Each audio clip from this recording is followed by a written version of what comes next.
This is what happened last time. Oh my god, here we go. Yeah, it's going. Hello, anybody that's waiting. As usual, there are technical difficulties, and I'm gonna bring in my fabulous friend Simon Hart now in a second, if I can. Hang on. In the meantime, I will quote in the voice of Sylvester McCoy. Time and tide melts the snowman, waits for no man. Sorry, it will get better than that, I promise you.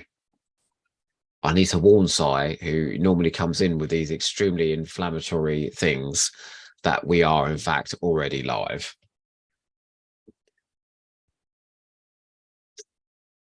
He'll be along in a moment. Right. Here. Let's try. We're live! Oh my god! Hello! Before you say anything terrible. Okay. Would I say anything terrible? Me? There's a distinct possibility. Okay, I am going to quickly go across to the tweets and let people know that we're here. Okay.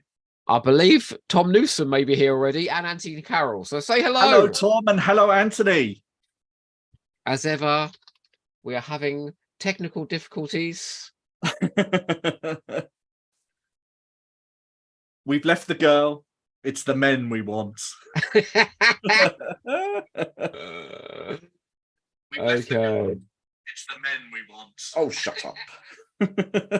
Can you hear yourself on there? I could hear myself, yes. So I put the live stream on and then there I was again. Well, you're going to have to, because I'm going to need you to be reading that comment. So if you could turn down your device. Right, I have turned down my device. Right, where do I... Si, whilst I'm bringing people in, because I'm going to give people 5 minutes to jump in. Yeah. Would you please rate the Sylvester McCoy era from your least favourite to favourite? Well, thank you for the warning. Okay, so my favourite one is The Curse of Fenric, followed by Remembrance of the Daleks. Yeah. Followed by Greatest Show in the Galaxy. I think that's a good top 3. Yeah. Then Survival. Okay. Ghostlight. Delta and the Bannermen. What else haven't I mentioned yet? Silver Nemesis. Time and the Rani. Paradise Towers. I've missed out Ghostlight. Oh my god, Ghostlight should be much higher. Are you going worst to best or best to worst? No, I'm going best to worst. Oh, okay. Time of the Rani is far too low there. Okay. Yeah, and then the others. And then the others. Okay. Right. I'm going to put this out one more time. Would you mind just quickly sending out the link on your Twitter? Yep. That might be a good idea. Righto. And then we can get going. Anthony Carroll, how are you? Hello.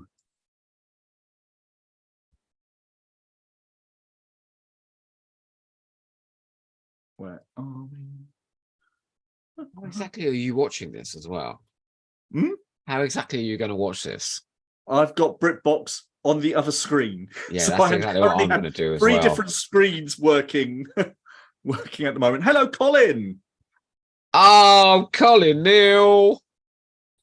As substantial as the Rani scruples that man is. That's basically going to be my line throughout the entire thing, you know. Everybody, we're gonna press play at 10 past. I think that's a good time to start. It gives people time to jump in. So if anyone wants to go away and make a cup of tea or anything like that before we get going, get your hamster mugs ready. Oh, I've got to watch you, but before I'll always do a bit of marketing, you know. Now is the time to pop off to the toilet or to go and get a beverage. Oh, quick, I'll go. Oh, Anthony Carroll says, big confession. Not a fan of Time and the Rani. I was 16 when it went out. Well, I can understand why then. 16-year-old. Oh, here's Daniel Rawnsley. Hello, Daniel. Go on, you say that. Leave the podcast. It's the men I want. Men? He's a greedy bugger, that fella, I'll tell you. And Colin Neal says, as substantial as the Rani's disguise, I think you'll find. Yeah, we forgot to put our disguises on today. Sorry about that.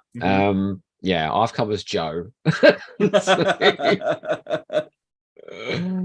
Okay, I'll post the link one more time. 5 minutes, folks. 5 minutes until we press play on episode 1 of Time and the Rani, potentially the finest episode of Doctor Who ever broadcast. Is that not right, Si? Well, it's certainly one of them. It's certainly one of the episodes of Doctor Who. Is that what you're saying? Absolutely. Everybody, if you want to jump in with questions and comments while we're going, we'll read them all out and we will discuss your points. So, Anthony, if you want to be scathing, then please do. It's always nice to have some balance. Jim, we'll see you later then. Hope you enjoy it later on. Big kiss, Jim.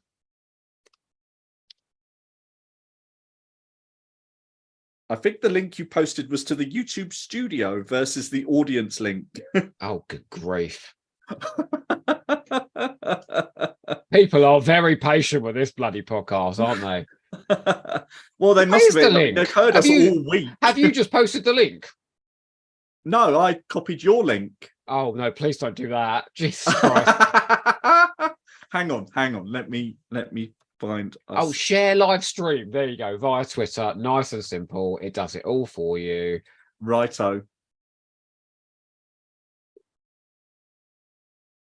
Time and the Rani. Oh, and there's a little picture of you and me, look, laughing. Oh, well, there we go. Well, that's nice, isn't it? What more do people want? Oh. Daniel Rennie says, have a fab time, guys. This is a camp classic I wish I was there for, but alas, I can't be. Oh, well, I can't see him. Where is he? Oh, no, that was on Twitter. Oh, Dave Rennie, we love you.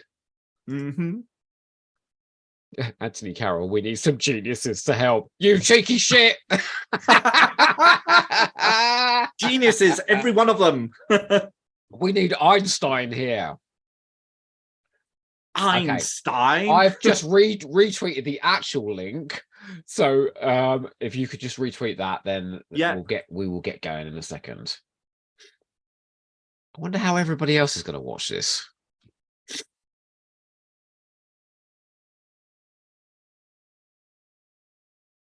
This is complicated stuff, this live streaming, isn't it? It's like being up against Coronation Street, I think. I didn't see this episode live. Oh, why? Because it was up because against my Coronation family Street. were watching Corrie, and I wasn't allowed to watch the video till the next morning. Oh, I was very, very cross. So sorry for you.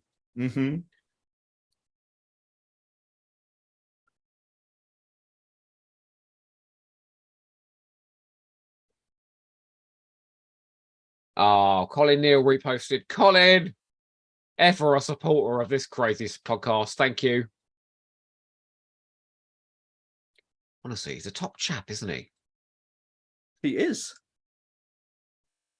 Absolutely. Right, T-minus 1 minute, Si. Are you queued up? Okay, I'm ready. Oh, you're ready. I am. Okay, well, we've got 10 people in here with us now. Okay. So no profanity or your usual nonsense. Oh, you're going to get plenty of my usual nonsense. This is a safe podcast, okay? Anybody who's joined in, say hello, comments, questions. We love to hear what you've got to say. Absolutely. We've got some questions from Fraser, I believe, as well, because we've got questions from Fraser. Yes, he put them in our little Facebook thread. Well, you can throw them in as we go, can't you? Yeah, or I'll just find a fourth screen to put that up on as well. Okay, right. I am. Do you want to do the intro? Because don't forget, this is also going to go out as a podcast later. Oh, right. Oh, yeah. So, yeah. So what we'll do is 4 subsequent episodes. Yeah. You intro 1, I'll do 2, you do 3, I'll do 4, but we'll just keep going. Okay. And I'll cut them up later. Yeah, you say that. You never do. I'll just bring it out as one thing. Uh-huh. Okay. So shall I give you a count in then? Okay, go on then. So, folks, this is accounting to the episode and not pressing play on don't the press play program. yet. A little insight countdown here into Hubs of Blunt Penknife behind the scenes. This is the chaos that we usually go through. All right, I'll give you a 3-second countdown in 3, 2, 1. Welcome back to A Hamster with a Blunt Penknife, the Doctor Who commentary podcast, where we're also live on YouTube. Hello, we made it just about in time with our friends. Yes, hello everyone. I don't know who's here. I think Colin Neal is here, Anthony Calleroy is here, Daniel Rawnsley is here, and others. Tom Newsom. The lovely Tom Newsom, and others who shall remain anonymous at the moment. I fear Urak might be here as well. Urak, get in here. Well, what are we here for? We're here for Time in the Rani. We're on a bit of a roll with 80s post-regeneration stories, and indeed this one is a regeneration story as well. Indeed. 1987's big classic. I voted it top of the DWM season survey in 1987. I think I might have been the only one who did. I think everybody else voted for Dragonfire. Anyone who's listening, what did you vote for in that poll? If you're old enough, that is. Yeah, and then I was amazed that it came bottom. I absolutely loved this story. Unbelievable. Anthony Carroll thinks it's Benedict Cumberbatch's favourite story. Well, between that and the Image of the Fendal or the Faceless ones. It could very possibly be. Oh, Image of the Fendal. She's in all that fabulous gold paint, isn't she? Yeah, well, she's painted green this time. She's an evil goddess doing that whole sort of weird thing from Pan's Labyrinth, you know? Anthony Carroll says he voted Delta top that year. That's because he's a man of taste and distinction. So can I ask you the same question I asked you about the twin dilemma? Yeah. Recently. Why does nobody like this story? Well, I think there's a whole lot going on in 1987 with Doctor Who. Doctor Who's in a bit of a state at this point. We've been through the hiatus. We've come out the other side, but the show is still in absolute chaos. Colin's been sacked. JNT hasn't been sacked, even though he desperately wants to be sacked and wants to leave the show. We're picking up sort of in the chaos of this, where there's no script editor, there's no doctor, there's a Bonnie is still under contract, but she's the only one. And JNT suddenly, with fewer months than usual, has to throw a season together with nothing in the bank. So he calls his old friends Pip and Jane, who are great in a crisis, who have got us out of the trial somehow at the very final minute. And I think fandom is in a bit of a mess at this point. Everyone wants JNT gone. No one's a supporter. No one likes Bonnie at this point. Everyone thinks, well, I say everyone because that's not absolutely true. But there's a whole lot sort of going on that is, I think, clouds the reaction to this story. I think what's happened is opinion was made up at the time about this, like the Gunfighters, like Invasion of the Dinosaurs, like all of those stories that the Hal Stamets and Walker books tell us we're not supposed to enjoy. What's happened in subsequent decades now is that people have found this story, this much reviled, much lamented Doctor Who story, and just found it like a light, silly, pantomimic, colourful adventure that I think it's trying to be. I don't think it's trying to move mountains. I think it's trying to be a lot of fun to see Sylvester McCoy into Doctor Who. And I think the tide is turning. I think there's still enough of that old fandom about, going, this is the most horse shit Doctor Who there ever was. But like, I know people that consider this one of their favorites simply because it is such a big ball of sunshine to watch, Absolutely uncynical. It's not cynical Doctor Who, is it? We've just had years and years of miserable, cynical, angry, violent Doctor Who, and all of a sudden we're sort of aiming at the kids again. Yeah, I think that's a big point, and I think that's why I liked it so much when I was 12. After years of brown corridors and men shouting and guns and violence and all of that, which lots and lots and lots of people really love in their Doctor Who. This just felt like a breath of sunshine and a bit of colour coming into the show suddenly. And although it's not lauded for it, I think we've got a huge step up in the special effects. Everything goes right in this, and we've got a CGI opening which is primitive by today's standards, but at the time was hugely wonderful and brilliant. With that TARDIS by the standards of today, I still think that TARDIS sequence is incredible. Well, yeah, and the pre-credits sequence of the TARDIS being bombarded by the Rani's gay ray, because it's the gayest opening to a Doctor Who story ever. The majority of the Ham fam have been hit by a gay ray once or twice in their life as well. Jesus, Si, we better deal with some of these comments before they disappear off the screen. What's Lee? How do I say this? Lee McMenemy say? Go on, you do. He's saying time in the Rani twice in a week, Joe. Is this the Doctor Who equivalent of being waterboarded? Yes, it is. How can you not love Pip and Jane, says Gavin Williams. My main memory of wishing it was Colin still. And I think there's a lot of that. I think everyone is feeling that Colin's got has been really hard done by. We're starting to see his potential in Trial of a Time Lord, and then he's cut out, isn't he? Yep. Luke Sims Jenkins says Time in the Rani is at least better than the Twin Dilemma. Oh, having spent a week discussing the Twin Dilemma on Hamster this week, I'm sure we'll touch on that. Mark Cockram says, I watched this go out in 1987 as a 14-year-old. I found it embarrassing, and I want part of any organized fandom. What does that mean? Oh, he wasn't part of any. He wasn't part of any. Oh, I yes. see. Yeah, but that's because he likes Stephen Moffat. He's got no taste at all. That fella. I love you, Mark. I'm sorry. He says I've grown to appreciate it more in the intervening years. There we go. Kev's music is dreadful. Oh, I think this is Kev's best score. Dun dun dun dun dun dun dun dun. Done. Oh, fabulous. It's so 1987. It's wonderful. For the first time in a long time, Doctor Who felt quite contemporary, at least sort of music wise.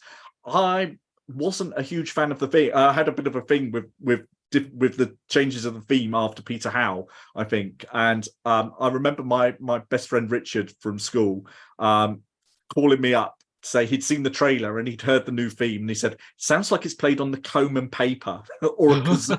I think the score for this is like techno, isn't it? Yeah, there's bits where it's really doing sort of 80s and synth. It's using all the same synth sounds that all the contemporary bands like the Pet Shop Boys and people were using. So you'll hear that synth stab that is used throughout this on many Pet Shop Boys singles and things like that. So it's all very, very 1987. Colin Neals just said the music is good. It's the quality of the synths that just sounds like a Korg M1, not the entire radiophonic workshop. And that's absolutely true. Kev McCulloch didn't even own a synthesizer. He had to hire one to do all of this. Wow. Oh, man. And he'd been commissioned to do the theme. And do you remember him in his studio in that Silver Nemesis documentary? In Corners, yes. no, in that Silver Nemesis documentary. Oh, yeah. Oh, yes, and there as well, yeah. But I remember it on Corners because they did a thing about how the theme was made, and Sophie Eldred went to Kev's studio to go and see this. So that was broadcast around the same time as Dragonfire at the end of the season. So that was quite exciting. He had a terrible mullet as far as I remember. He did. Well, look, so much to talk about. Shall we jump into episode 1? We've better had. We're going to see the rarest of things, a pre-titled sequence. This is Doctor Who's third pre-credits titles. Oh my God. Point. List them, please. So, first one ever is Castrovalva Part 1, where we've got the reprise of the Regeneration. Doctor. Yeah. Second one is One Day I Shall Come Back. Yes, I shall come back at the start of the Five Doctors. This is the third. And then the fourth is obviously the start of Remembrance of the Daleks next year. And I always thought it was a bit of a shame that McCoy's final series didn't have a pre-credits teaser, although that might have been just the Brigadier picking up a tree, so it might not have been quite as exciting. No, you could have had those soldiers zooming towards the earth or something. There's something you could have done. Oh, But yeah, for the time, this was very exciting. some fella from Two Watch Who says pre-titles always makes it feel more epic. Exactly. It And does. the reason they've done this one is because they've got a new title sequence with the new Doctor's face in it, and they didn't want to introduce that before he's actually arrived on screen. So we get this little preamble before the series starts. Everybody out there, we're going to go in 5 seconds. Mm-hmm. Ready? We're going to an altogether more far-flung shore as Sylvester McCoy stars as Doctor Who. 5, 4, 3, 2, 1. Off we go. Bam! Oh my goodness, look at that TARDIS. Oh, wow. Oh, I love a TARDIS spinning in space. Oh my So we're God. off to a cracking start. But look at all these gay rays hitting the TARDIS. And there's Colin there on the floor. I've never seen so much gay. And you wait till the TARDIS comes across that I quarry know, with that a is a rainbow big behind rainbow. it. Oh, it's superb. We're doing it for pride, here we baby. go. Bum, bum. Oh, look at that sexy quarry. Oh, it's all looking good. A pink sky. I know. Oh, and here she is. Hello, Kate. Let's All say together it. now. Leave the Leave girl. the girl. It's the man I want. Take him to my laboratory. Oh, it's so Welcome good. to my laboratory. Or big monster that we're not quite seeing. You can tell that's not Sylvester. Sorry, that's not Colin Baker. Do you know why? It ain't the wig. Sylvester McCoy ain't got Colin Baker's big bubble butt. That's why. That's not. And here's our new Doctor. It's a lovely little my regeneration. God. And bam! It's We're that into the fella titles. from the Ken Campbell show. And so we've got these lovely new titles. I love this title sequence. Luke Sim Jenkins says, I can't believe I'm doing this. You better believe it, baby. Oh, yeah. You're part of the Ham fam now. You do ridiculous things. That's so beautiful. That TARDIS spinning there. It's beautiful. I have a thing about the TARDIS spinning in space. I really do. Tom Newsom said this podcast has gone from 0 to 60 on the gay scale. Yeah. It's Pip and Jane Baker's fault. Tumbling letters. Look at the tumbling letters. Oh, wow. Anthony Carroll would like to ask, how did she get in the TARDIS? She's a Time Lord. She can do anything. She's a mega genius. Yeah, she's got this tiny little thing that she has beamed into the TARDIS in space and time. So, of course, she could get into the TARDIS. I believe there was a lot of tumultuous buffeting. There was, according to the book. Daniel Rosesley says Sylvester winks at the camera in the title sequence. What an entrance. That's the way to do it. And Mark Cockham asked, is that Harpo Marx? Yeah, I believe it might be. Now, this is where this story began, wasn't it? I know, wasn't it originally? It was supposed to be about Solomon, wasn't King it? Solomon. Oh, God, it would have been so boring. Imagine. Sorry, Pip and Jane, but really. Hello, Jeff. How you doing? Hello. Okay, Insolence could cost your people dearly, Beos. I'm sure Beos did not mean to be insolent. He would never do that. Kate O'Mara is just fabulous, isn't she? I mean, look at this. She can take hold of any Pip and Jane dialogue and make it sound like it's written by Shakespeare. Absolutely. Hatred, mind you, another fantasy. Can we just go through the story, please, and list the astonishing actors that are in it? Donald Pickering, Wanda back from the Venton, Faceless Ones, Kate Mark O'Mara, Greenstreet. Mark Greenstreet. I mean, it's a great cast. This. It is.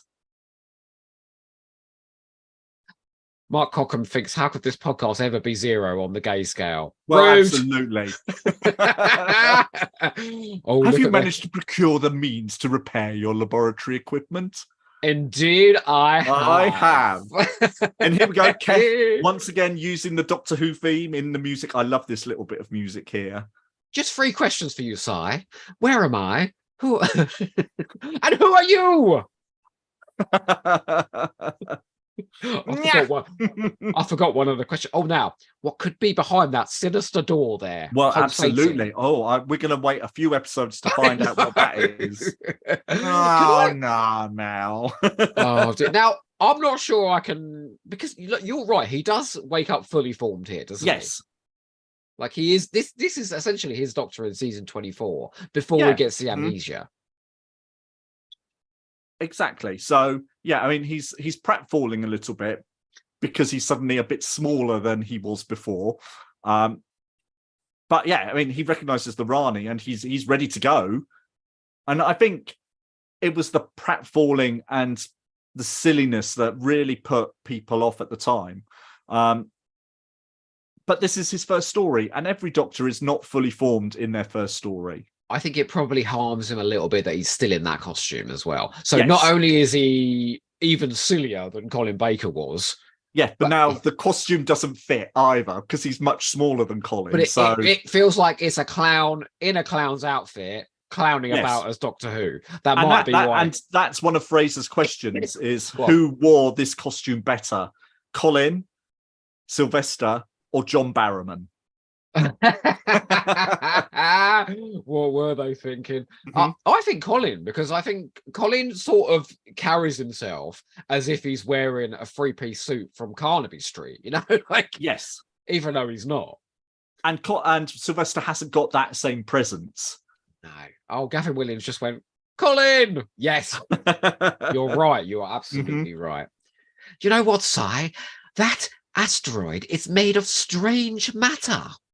What monstrous experiment are you dabbling in now? Well, anal sex, you know, that sort of thing. Stay away. Whatever you brought me here for, I'm having no part. I'm not sure. See, now this is the one bit I'm really not sure about is when he just starts tumbling down those stairs. Yeah, it's a bit of an odd decision. And again, I think them knowing that Sylvester is a very physical actor and can do all of this stuff. So they want to get all of this on the screen and use him in a different way. Because Colin would not have been falling down those steps. He's bringing in all of his party tricks, isn't he, at the beginning? Yeah, because he hasn't had time to prepare for any of this, you know? Oh, Mark Cockram says Kate is superb in this. Her impression of Mel is fantastic. Oh, and well, I really want to talk about that because I've got a lot of Yes. things to say about that. Look at Bonnie decoratively falling on the TARDIS floor. She's a superstar, Si. She is. Daniel Raunty says, giving McCoy an umbrella in his first scene, a sign of things to come. Absolutely. And again, this is sort of part of, I think he said that he'd been given the umbrella for this story and then thought, oh, do you know what? That would be great for the rest. I'd quite like that as a prop. And he does use it as a prop. And look, you can see the one that he had behind me. The astonishing, oh my God, look at that enormous. Why is that bracelet so massive?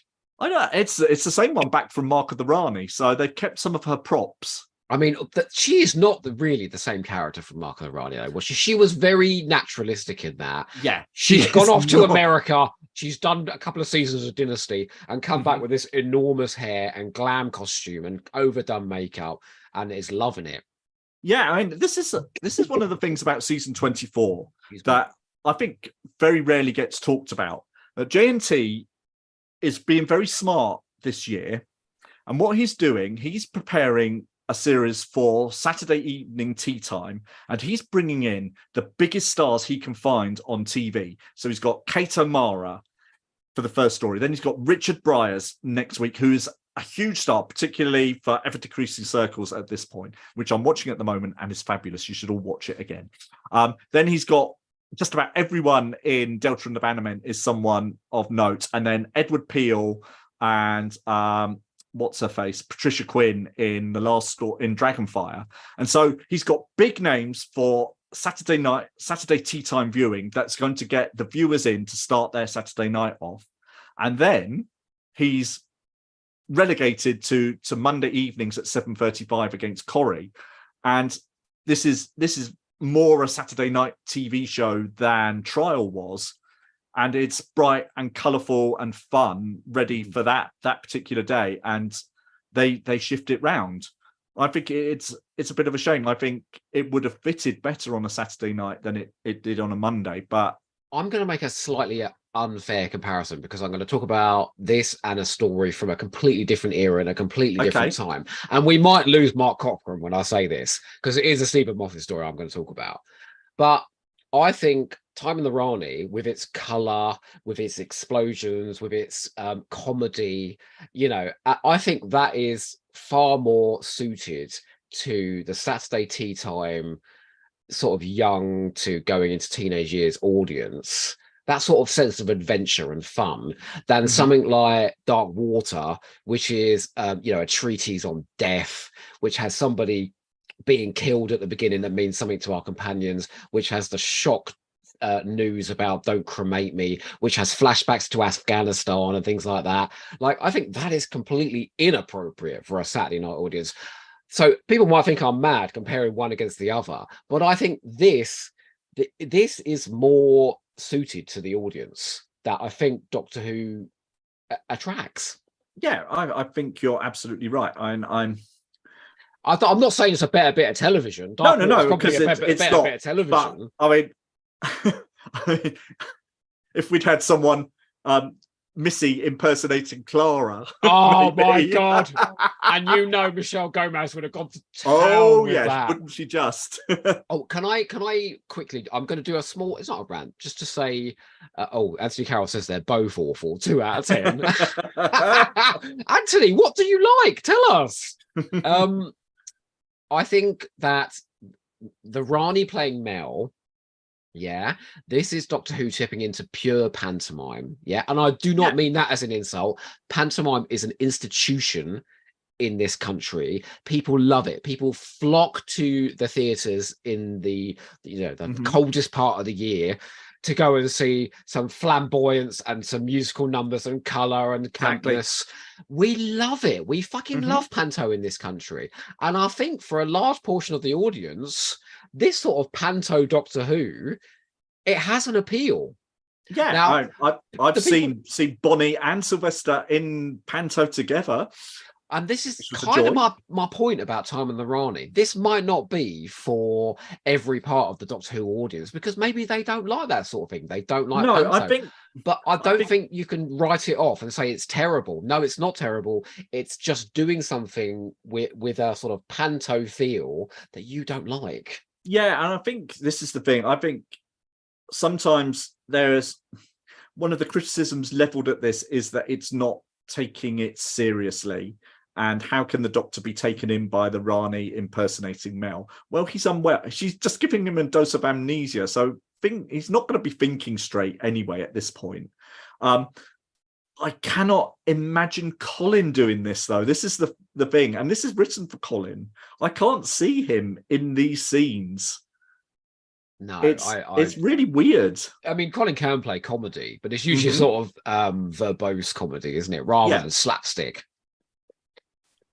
Maybe it would have changed. Oh, hang on. Mark Cockham says, you guys should watch the Avengers episode Stay Tuned, which features Kate O'Mara and Roger Delgado.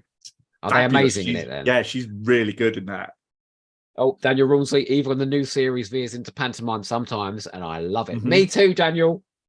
But I mean, Mel, look at how he's been dragged along. Yeah. In those poor white, why did they put her in white and take her to a quarry? It's a very puzzling decision. I'm not going to get too personal, but I'm just going to say, do not put women in white trousers, okay? It's not a good idea. No. And then they have to spend all the time mopping up and Mark cleaning Greenstreet, those trousers. I believe Mark Greenstreet was an extremely handsome man.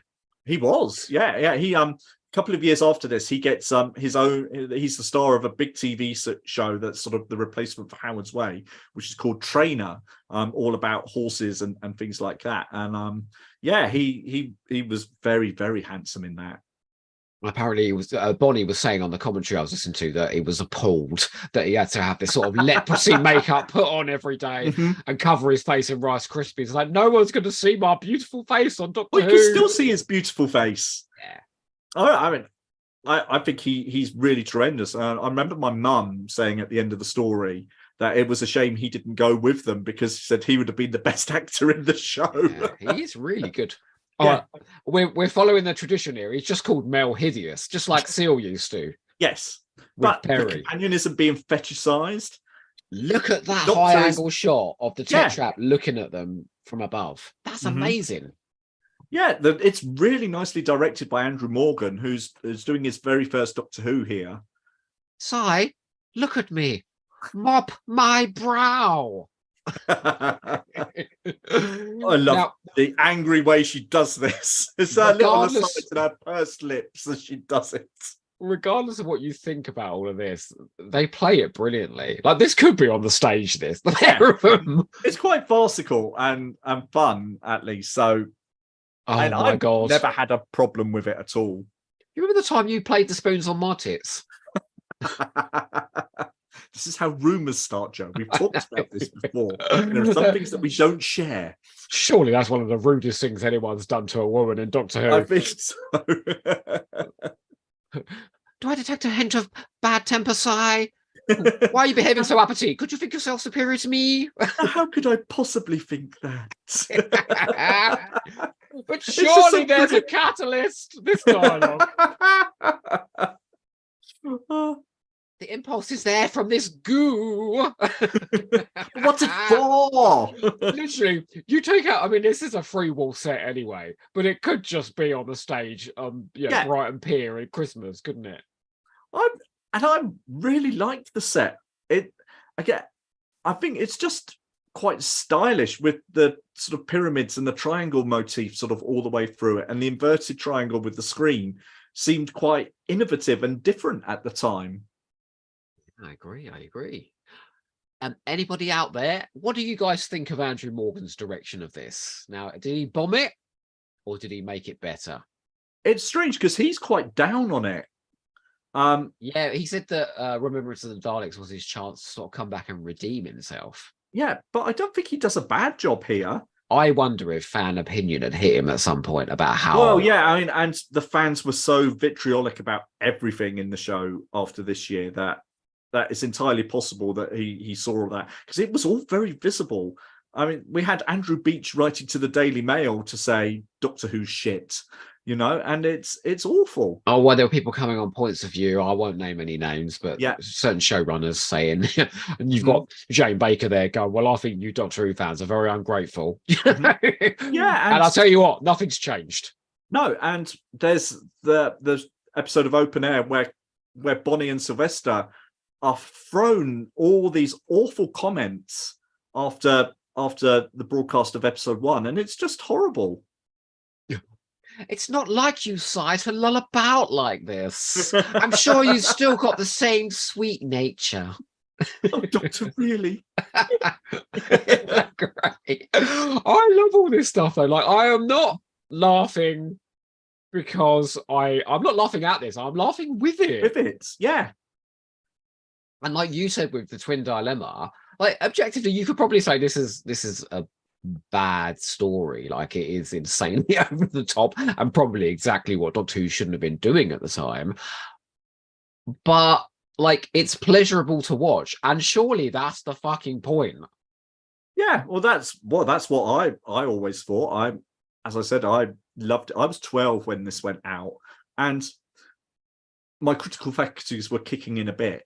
But we had a lodger who was living with us while this season was on, and he'd be. Eventually, I managed to persuade my parents that it wasn't worth them watching Corrie on a Monday night and Doctor Who. No. I think I just kept on and on and on. Tell me it and wasn't on. this episode, Si, please. No. It was the sort of part 4, and I just remember him because he was training to be an actor, and him saying, "This is the most kitsch thing I've ever seen." At the start with Kate O'Mara, and then I had to get him to explain what the word kitsch meant because I've not heard that word before. So I was still quite young, and then you realised you could apply it to most of Doctor Who. and suddenly it is camp and it is big, but I think it needed that contrast after the trial, which had been so po-faced, and I love Trial, and I won't. I do too. No, I love Trial, but this felt like a ray of sunshine coming into Doctor Who that hadn't been there for such a long time. It's like the ultimate breath of fresh air, isn't it? And the fact that it's so simple as well. After it's like a bit like The Woman Who Fell to Earth after the Stephen Moffat era. It's like, okay, it is time now. Those complexities were great and fascinating and experimental, but we've got to do something different. Yeah, and the Doctor is right at the heart of this story, which we haven't had since. Remember, this was supposed to be Colin's last story, and I think that's probably why the Doctor's at the heart of this, because he was going to get his heroic end at the end. Also, we better deal with some of these comments. What does Anthony Carroll have to say? Anthony Carroll had to say, my mates at school were just scornful, well, so were mine, so that's fine. Mark Cockram says you can't polish a turd. I love that guy. I love him. I hated this on first transmission, but oh my goodness, I love it now, says Zoidy Zoyster. Zoidy Zoyster, you've got the best name here. Yeah.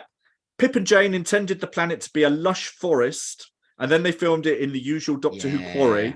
Like, I think it's when was the last story that was set in a quarry, says Tom. The last one was Attack of the Cybermen. The Cybermen. Yeah, so it's been a couple of years.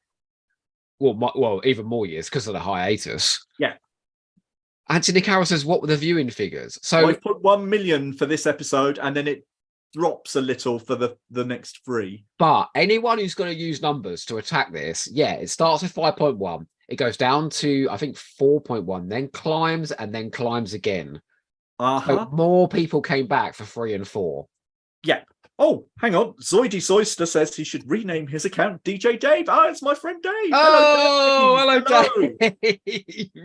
Although he's still great now. Lacks my natural humidity. Doesn't look right without a horse.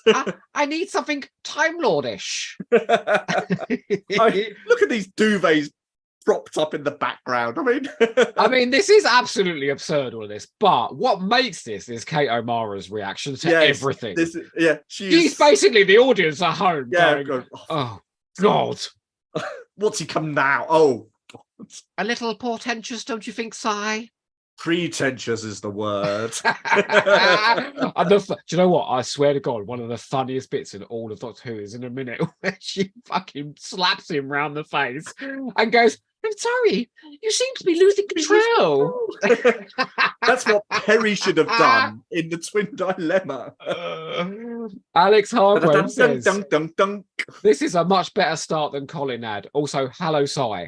Oh, hello, Alex. Oh, lovely Alex. Hello. Daniel Rulesy, poor San earlier. The skeleton is a nice grim touch, just in case there's any doubt as to whether she died. Mm-hmm. We haven't even talked about the bubble traps. We haven't. Well, we could do that with the cliffhanger, can't we? So, a nice overlay of Bonnie. Actually, that's nicely done, isn't it? It is. That, where she slaps him there and he does the thing. It's a really hard slap and he's into the mirror. I mean, that is literally panto. That the comedy. And there was a word, radiation wave meter. Oh dear. Daniel Knight says, "Hello, Si and Joe. I love this then, and I love it now." Good. I'm loving all this love for Time and the Rani. Come on. So his costume is good.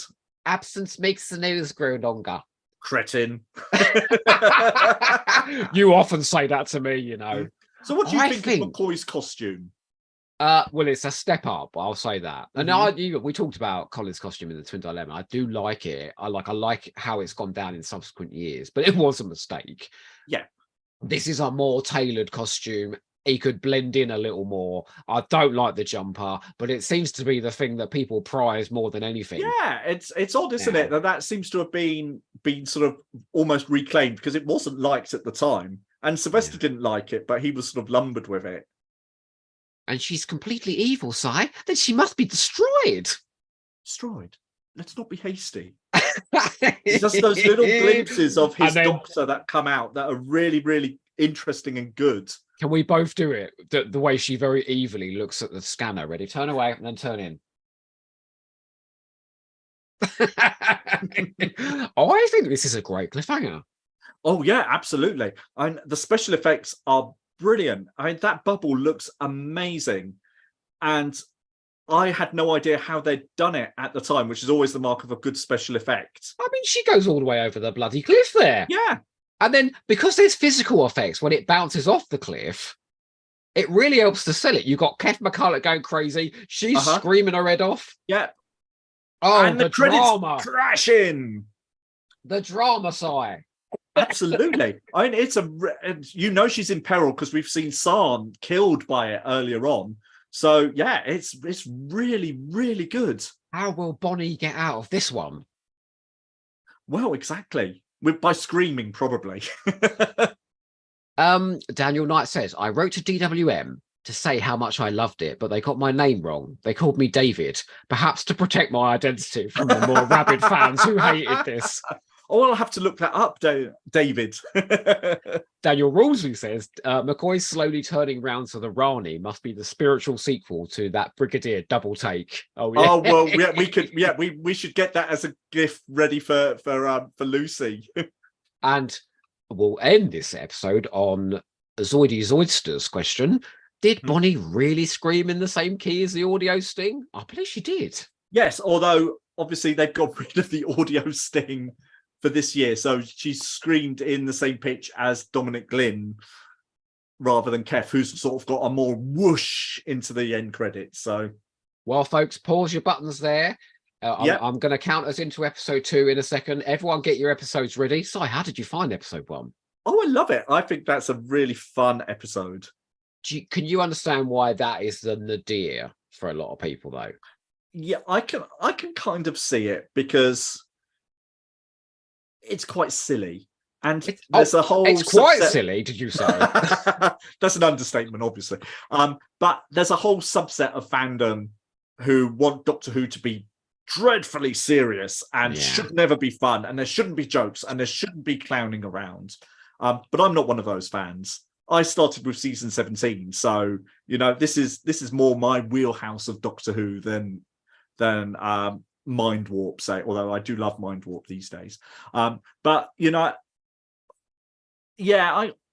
can understand their criticism. I don't think it's necessarily justified. I think part of the problem is there'll always be types of Doctor Who that aren't for everyone, and people naturally want the Doctor Who style that they love, and they're always going to go naturally for those stories, gravitate towards those stories, and anything that isn't in their wheelhouse they're going to dismiss, and not necessarily, and for a lot of fans I don't think they would give it a chance because they'll see something that they don't like and they're not prepared to reevaluate it from the opinion that they formed in 1987.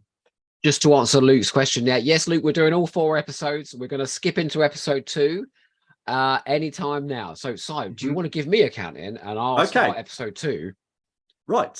Okay. In 5, 4, 3, 2, 1. Let's go. Oh, hang on. Have you just started the episode? No. I've not started the episode. Welcome back to Hamster with a Blunt Penknife, the Doctor Who commentary podcast, where we are here to talk about episode 2 of Time in the Rani. We probably should have warned people because they probably just press play on their episodes. So everybody rewind back to the start of episode 2. Si, Time in the Rani. Yeah, well. Oh my God, look at this. Anthony Carroll, I've reevaluated. He's gone from 3 out of 10 to 2 out of 10. You bastard. Oh, Anthony. Let's see if we can get it up to a 4 for him by the end of this commentary. And that Saki Git, Tom Newsom went, that was seamless. Welcome to behind the scenes of A Hamster with a Blunt Penknife. Alex Hargrave says all hail season 17. Go on, definitely. Alex. Yeah, well, Alex, I love it as much as you do. So yeah. So, go on. When did you first see this one, Joe? The VHS that came out. It was paired with Mark of the Rani, wasn't it? It was, yeah. That was a good month. I can remember the 2 reviews by Vanessa Bishop in Doctor Who magazine. One where she said it was a bit of a silly story, and the other one where she said it was a very silly story. Do you remember? I do remember, yes. I loved it, though. I remember sticking it on and just thinking it was full of energy, full of colour, full of good humour. How old would I have been? I would have been in my mid-teens. Yeah, would that been sort of 94, 95 time, wasn't it? I think. And I definitely read the opinions that everyone hated this at the time. So I went in preparing myself. It was one of those things that everyone knew. And it still comes painfully near the bottom of every poll ever.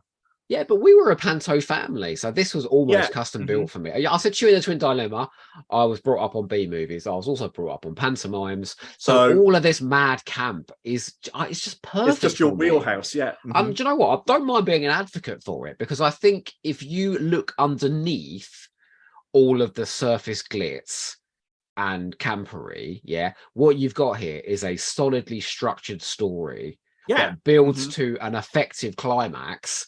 It has twists and surprises along the way.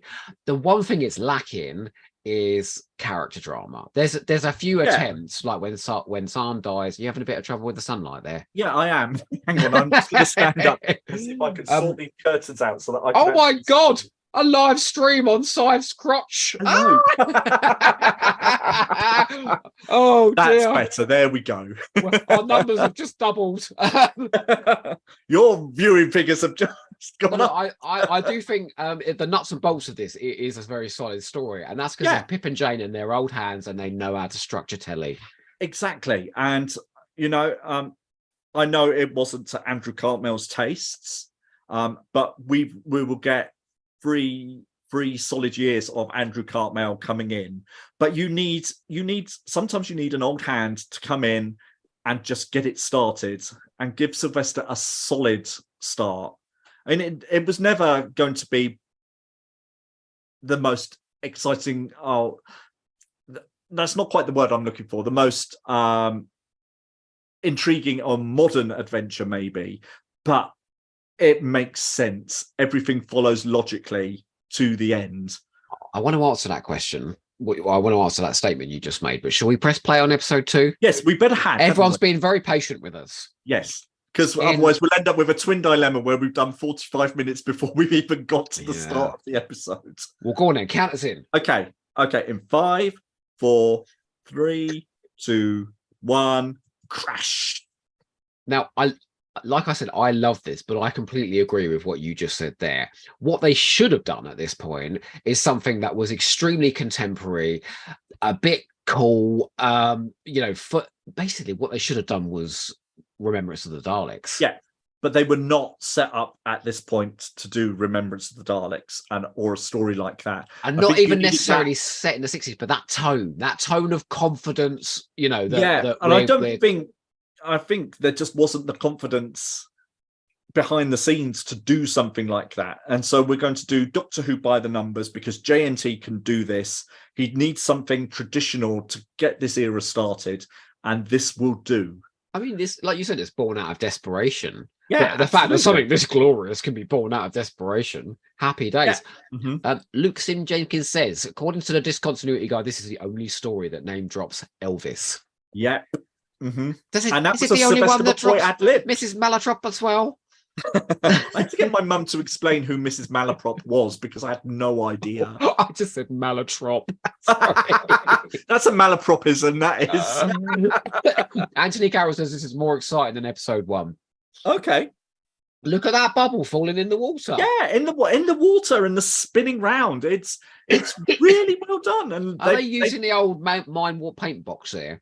Yeah, they are. So this is a new thing called Harry and Paintbox, so that they can color in the skies. And they've decided that Mind Warp is great, but it's a bit insane what they do because it's new technology and they're just going to go for it. But here it's used far more subtly, and we'll get this sort of through the McCoy era alien planets that they'll all have different colored skies or have a planet painted in the background or whatever. And it's I do still think subtle effect. The very best use of Mind Warp of that paint box is that Mind Warp opening though, of the TARDIS in the sea with that. Yeah, it looks so alien. Stunning, isn't it? Absolutely stunning. I would like the planet in the background above the tent in Greatest Show. I think that was nicely done. Do you know, there's another really funny line in a minute where he goes, and another thing, Mel, why was the Rani dressed like you? And she just goes, she's fashion conscious. Like, I think they are funny writers. Yeah. When they're trying to be funny. I mean, I think they're funny writers when they're not as well. Yes. Mm-hmm. Oh yeah. I mean, some of the overblown dialogue is really funny as well. Crazy. So now we're building up to the mystery again about what's behind that door. Mm-hmm. And maybe we do wait a little too long to get there. Yeah, well, you've got to have some mysteries. You've got to keep things going for the audience. Don't want to give everything away straight away. Oh, this is pure panto. There's not one spark of decency in her. I'm overwhelmed. I mean, she she's basically looking at the audience. Looks straight at the camera. I mean, come on. That is so funny. Mm-hmm. That's it, Mel. Stay very still now. Yeah, and although the effect is quite blocky because probably of the generations that they're having to go through, it looks good enough.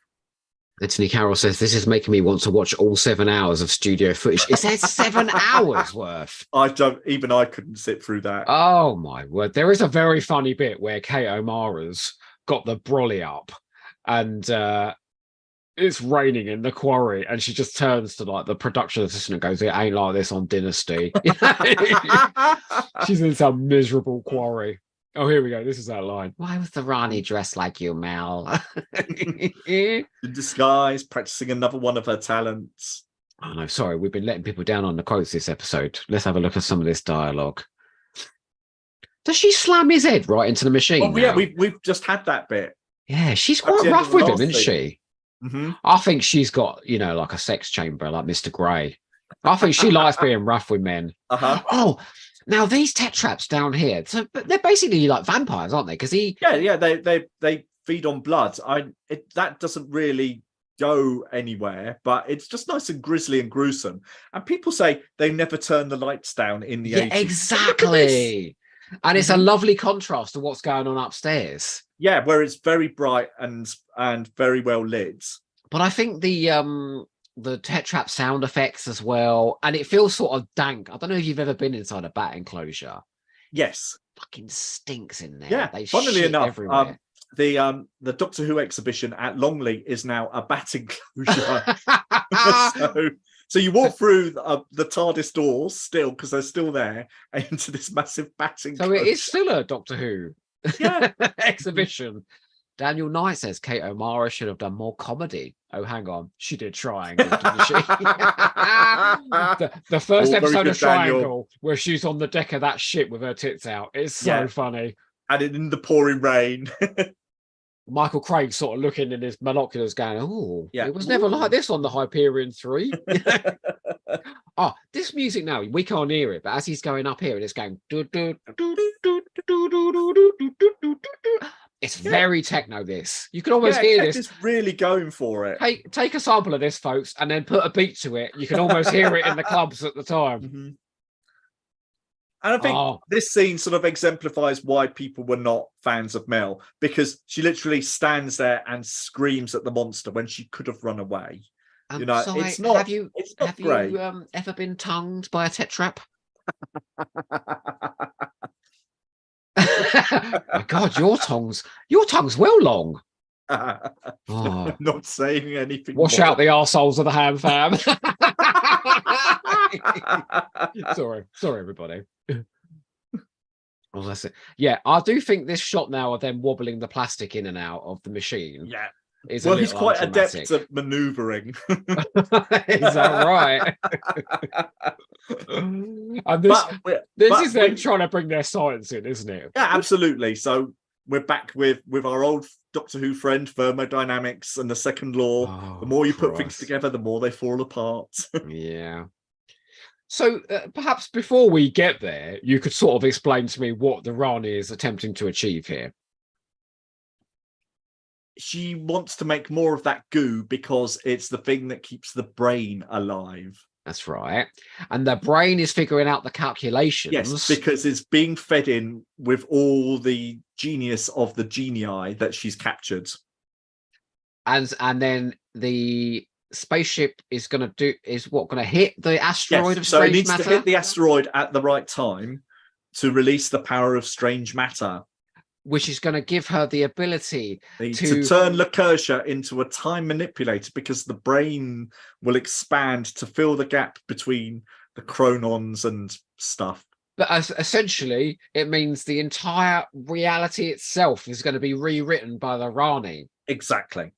Yeah. But actually, do you know what? It is a lot of plot elements that are introduced in the early episodes that do all come together in the finale to create a big threat. So to say, the model work is really, really good. That model of the Rani's base is superb. Yeah.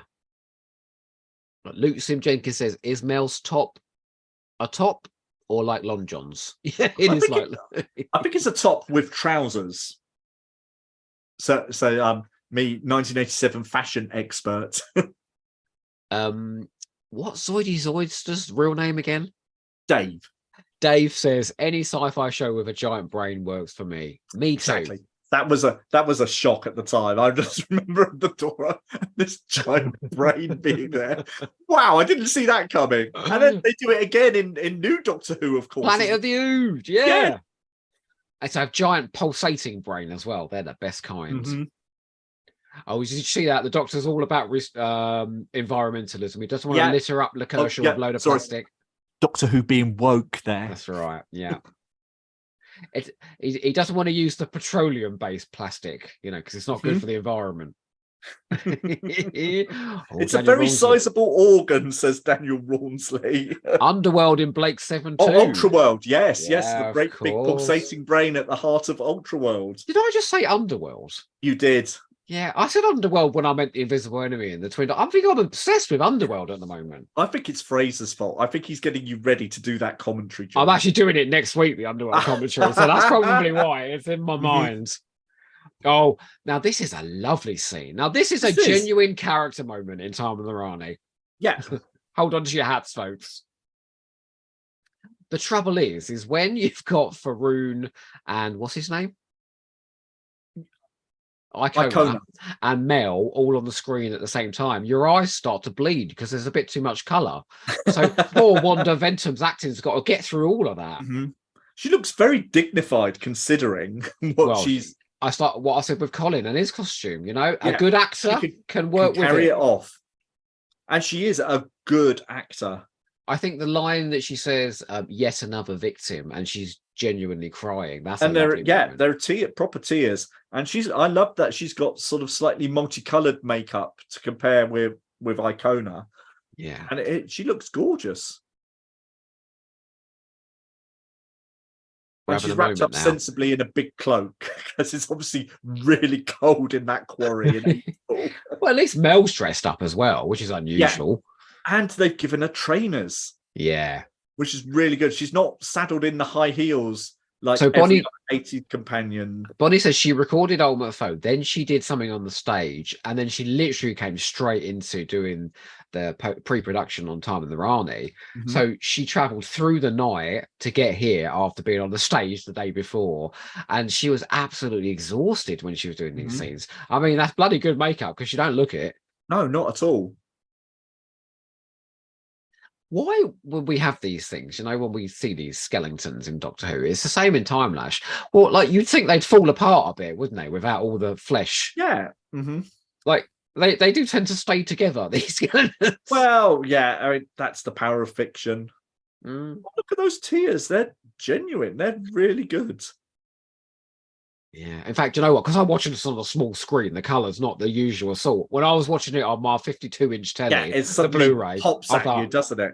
Yeah, But it works against the bleak background of the quarry. You see how he's standing on that rock there? She looked like a little person, didn't she? Yes. She was so tiny.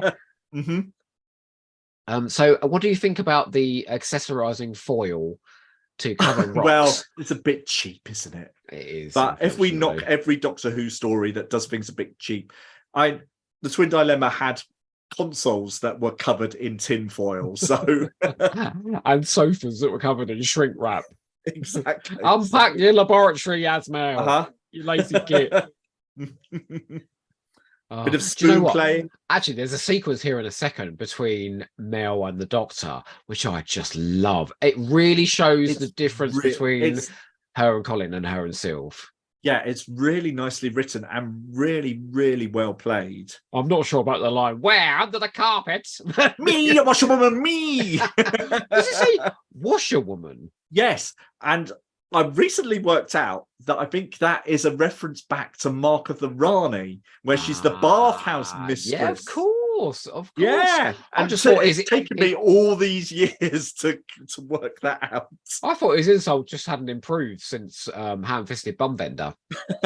Well, there's also that as well. Unimaginative plodder and things like that. Oh, I love those Tetrap costumes. They're a really great monster.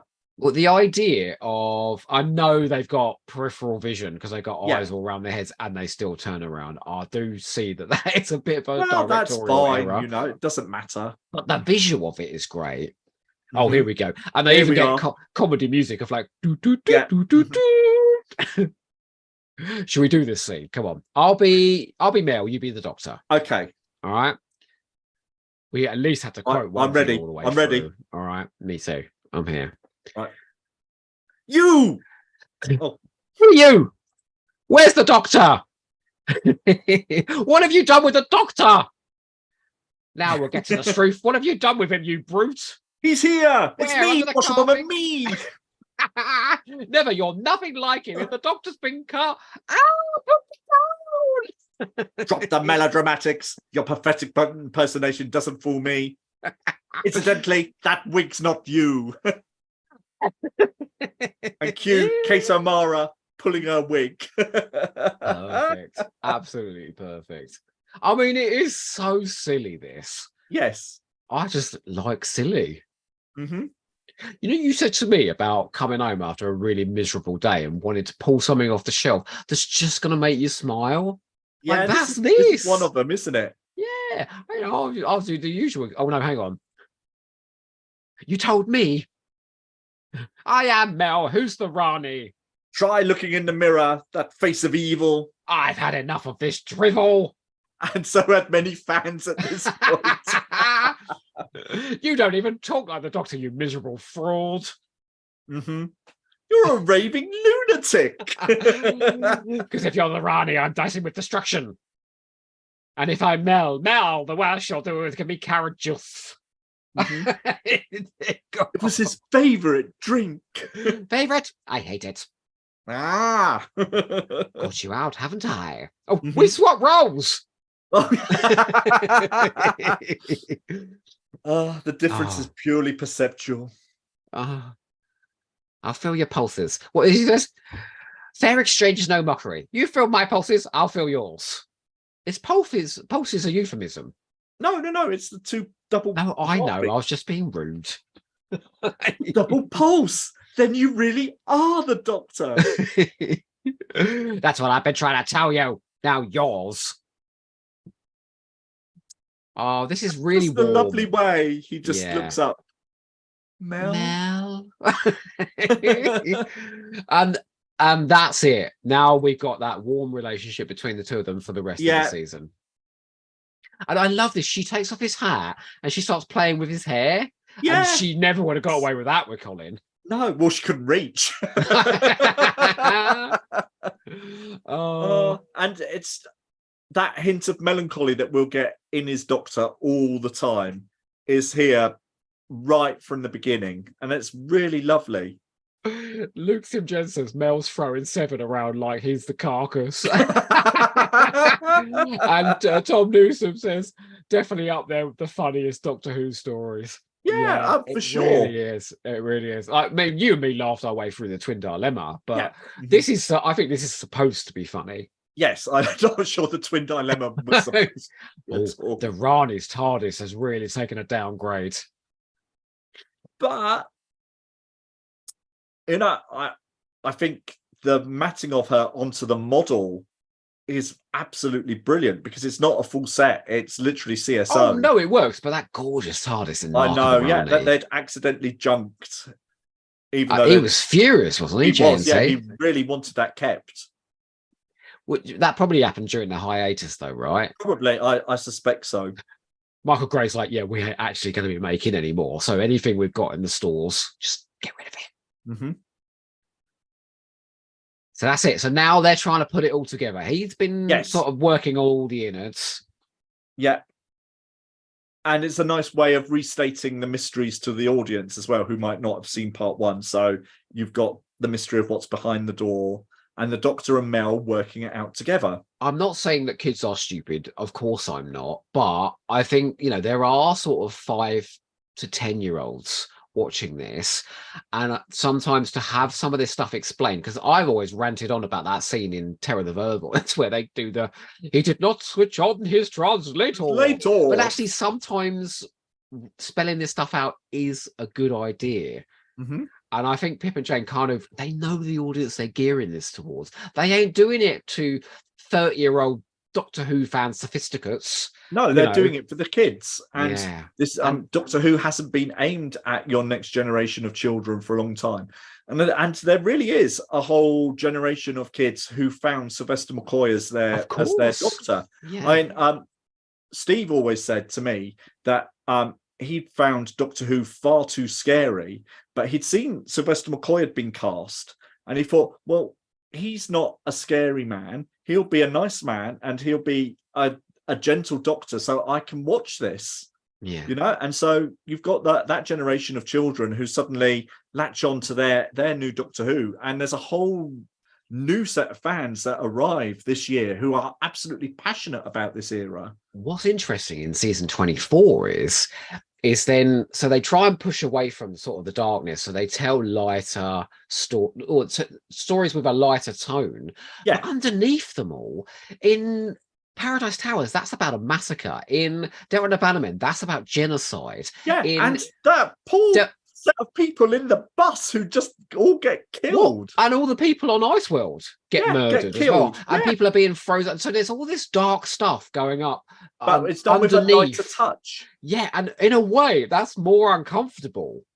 It's what I say about Christmas Carol. It's quite jarring. I say that about Christmas Carol, this lovely, light, bubbly Doctor Who story that just happens to have this weird theme of the Doctor manipulating someone's life. And I like that sort of incongruity. Mm-hmm. It's a bit uncomfortable, but I like it. Yeah.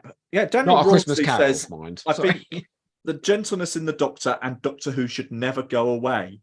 And it really had. I think before this, there was not, we hadn't had a gentle story really since probably Enlightenment, maybe?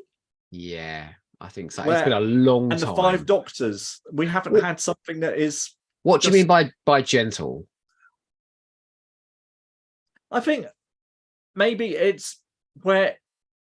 Maybe Time Lash is one as well, where it's not dark people doing dark things with mercenaries and like stuff that's frock rather than gun. Is that what you mean? Exactly. Yes, that's it. Where we haven't had a frock story for a long period at this point, because Eric Saywood is not that kind of person. Actually, maybe Vervoids had been one. Yeah, well, no, Vervoids is a massive massacre that features a load of people on a compost heap.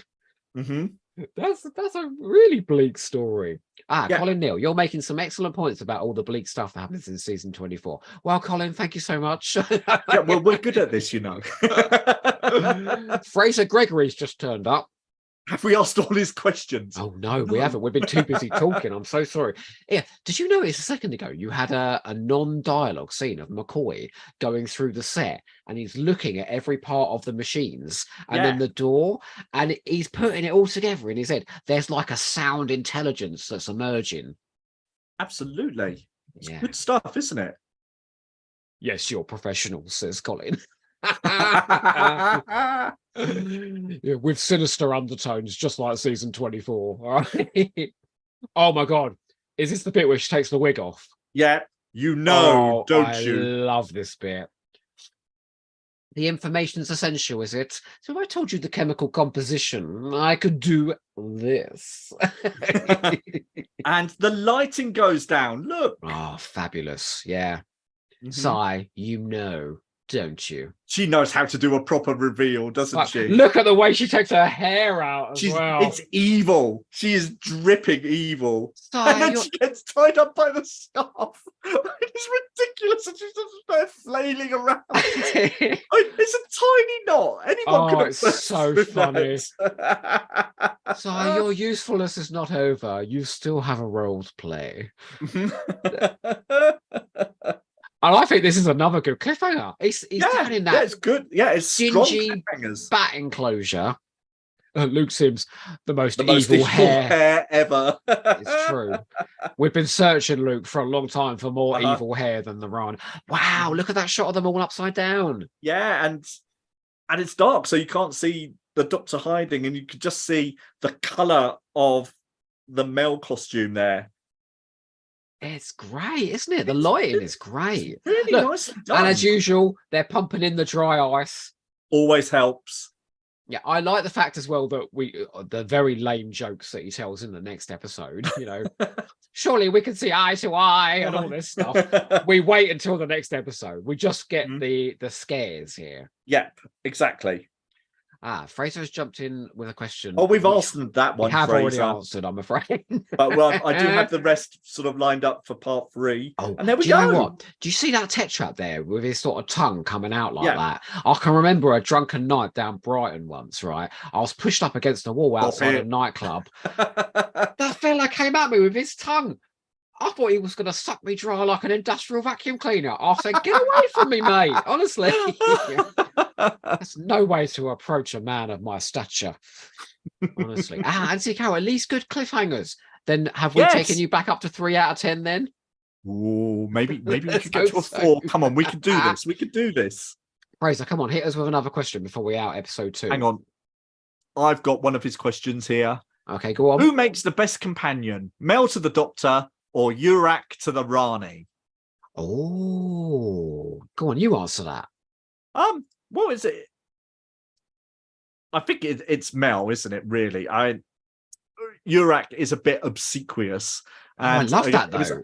He's your right heap. He is, and that's where the name comes from. I get Pip and Jane were very proud of that. So, but I quite like your powers are truly wondrous, Mistress Rani. No, I like the fact that he cottons on at the end. He's like, hey, and he's I'm not putting up with this. Yeah, exactly. So that's the best kind of evil assistant henchman who then realizes that he's going to be double crossed and he's going to be his usefulness is at an end, and so he gets literally that gets the last laugh, doesn't he? Yeah, exactly.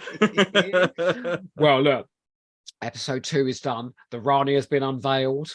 Are you ready to face the hologram of death, otherwise known as Mel, in episode 3? Substantial as your scruples, Joe. I don't have any scruples. What are you talking about? Right, so that's episode 2. Should we just jump straight into 3? Yeah, let's do it. Come on. I'm going to count you in then. Okay. Everybody, get your episode 3s ready. But we're not going to press play first, remember? Oh, yeah. Sorry. Don't press play yet until we tell you. This is just for the episode, the podcast. 5, 4, 3, 2, 1, go. Welcome back to A Hamster with a Blunt Penknife, the Doctor Who commentary podcast live on YouTube. Oh, wow. I needed a breath after that. Hello, everyone. We're back for part 3 of Time and the Rani. Why did you say it like that? I don't know. It's like it rhymed. I just want to say a thank you. We've had 46 people jump in at various points in this commentary. So hello to you all. Yeah, thank you very much for tuning in. I'm quite honoured. I mean, as if you haven't heard enough of me this week. I was like, I'm bringing out his Twin Dilemmas this week. He's bringing out his own podcast this week. Oh, actually, I'm on Trap 1 this week as well. You just do a quick plug for your own podcast. Live. Yeah. Well, yes, thank you so much to everyone who's found it already. But I have started my own podcast, The Library of Impossible Things. You can find us on all of wherever you get your podcasts, and it's all about you and the thing that symbolizes your fandom and your stories. So I've told mine, which was surprisingly easy to do, and I think there was a mention of this story in that episode, if I remember correctly. There was certainly a mention of this podcast. Thank you very much. Absolutely. Well, yes. Well, quite right. This is where I found my wheelhouse. I see it on my mug, my hamster mug. Oh yeah, what does my it say? Catchphrase. When I was young. Have you done a When You Was Young on Time of the Rani yet? Well, I've sort of did one sort of as a preamble because it's interesting because the summer before this was really where I've met my friend Richard. That's my friend Richard Atkinson, who went on to be the art editor of DWM. And we were at school together in the same year.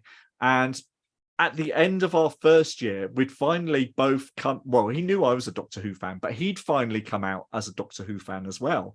Because our mutual friend Chris was off school, and it was just the two of us to talk at lunchtime. And that was where he finally revealed the fact that he was a Doctor Who fan as well. And then there was no stopping us. So this sort of the summer, we spent a lot of time together. So we'd have days at each other's houses and things like that. And we were sort of clued into sort of the speculation about what was going to happen, because there wasn't a lot of news, because there wasn't a lot of news that you could get hold of from about Doctor Who at the time. And I remember us speculating, what if they don't do a regeneration? What if it just starts with a new Doctor? Wouldn't that be interesting? And of course, like with the TV movie, there's this feeling that you can't just start with a new Doctor. You've got to see otherwise no one's going to accept it. It's not a continuation if you just start again and just say this is the seventh Doctor. You've got to see the regeneration.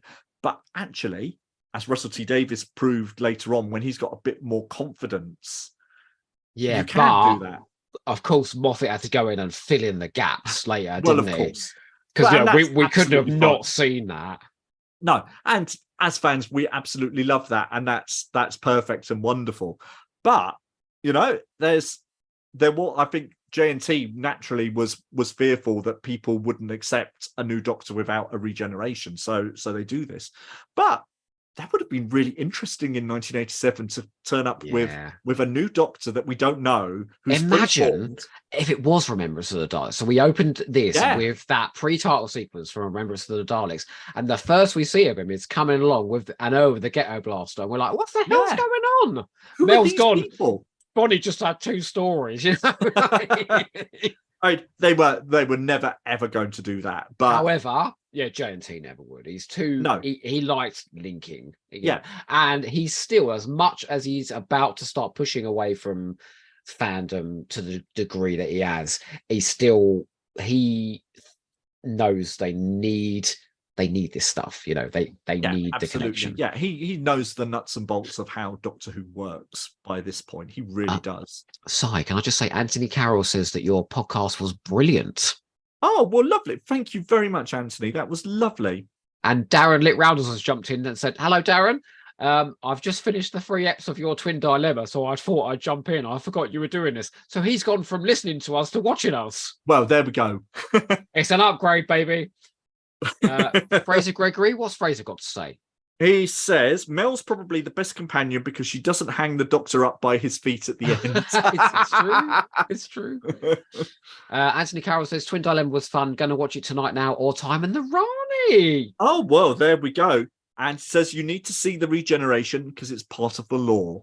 It's true. That's true. Mm-hmm. Well, look, shall we hop on into episode 3? Yeah, I think we shouldn't we? I believe an enormous great organ is going to emerge by the end of this episode. And not the one that we see in Attack of the Cybermen.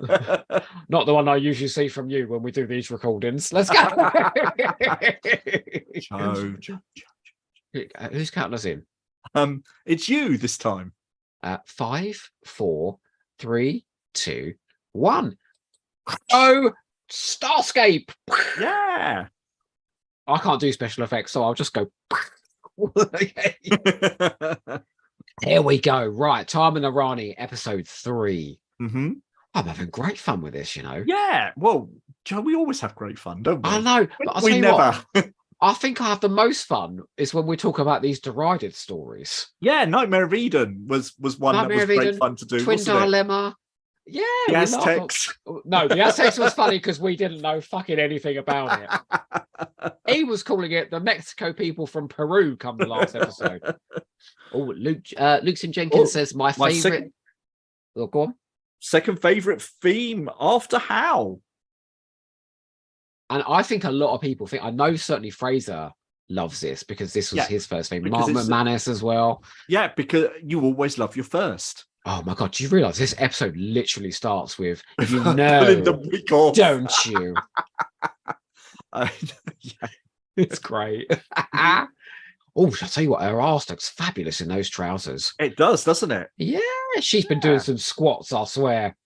Well, it's that Hollywood lifestyle. You've got to be fit and ready. You're right. It was all about big hair in the 80s, wasn't it? Yeah, oh yeah, everyone had So when hair. did the big become small? Because now everyone has sort of like what they call skin fades and things. Yeah, well, I think the sort of around 1988 it started to change. So all the men decided to have hair like mine because I'm stuck permanently there because it's what my hair does. So your spiky gelled hair suddenly comes in. But then it became like curtains, didn't it? Like then the boy curtains, band look. and then swooshy. And then suddenly it got sort of shorter and shorter. Now everyone's bald. Yeah. Hair's a thing of the past. As usual, not being at all fashion conscious, I had my head shaved when I was at school, which was far and away the worst thing you could possibly do in 1989. Believe me. Yes, I've just realised, I don't know if anyone can see the fabulous picture behind side there of all of our hamster Zoom calls and meetups and things. But right in the middle is a picture of me and Si looking like we're in a relationship. We have a whole series of those, Joe. I'll put that together for him. So please don't think he did that. I did that for him. It's my shrine to Joe. It was basically just to remind him I was the most important man in his life. Yeah, and then to remind Joe. Yeah, that's right. And now to remind all of you. Welcome to my life. It's Bonnie and Wanda. I bet they swapped some fabulous celebrity stories. Yeah, well, there's the whole sort of thing that they were talking about on the commentary, because I listened to the commentary again, which is lovely. And saying, can I just say, when you say that's lovely, right? It's my other half's least favorite commentary, and he was in the other room going, "Oh, he hates Pip and Jane. He hates them," and he's going, "Can you listen to King Solomon and all that?" And I'm going, shut up, you! I'm going to go on a live call in a minute and explain why you're wrong for 2 hours. So they were saying, Donald Pickering and Wanda Ventham were old friends. Obviously, they'd done Doctor Who together in the 60s. And they were sat in one corner gossiping away, like, about everyone and everything. Bonnie was on the phone all through sort of the studio days and the rehearsals in between scenes. And, so... It was Gossip City, basically. I think it was, yeah. Mm-hmm. Look, Europe looks fabulous in this sort of dark set with the pulsing lights. It's reminded me a bit of Tomb of the Cybermen, when the lights sort of start going on and off there.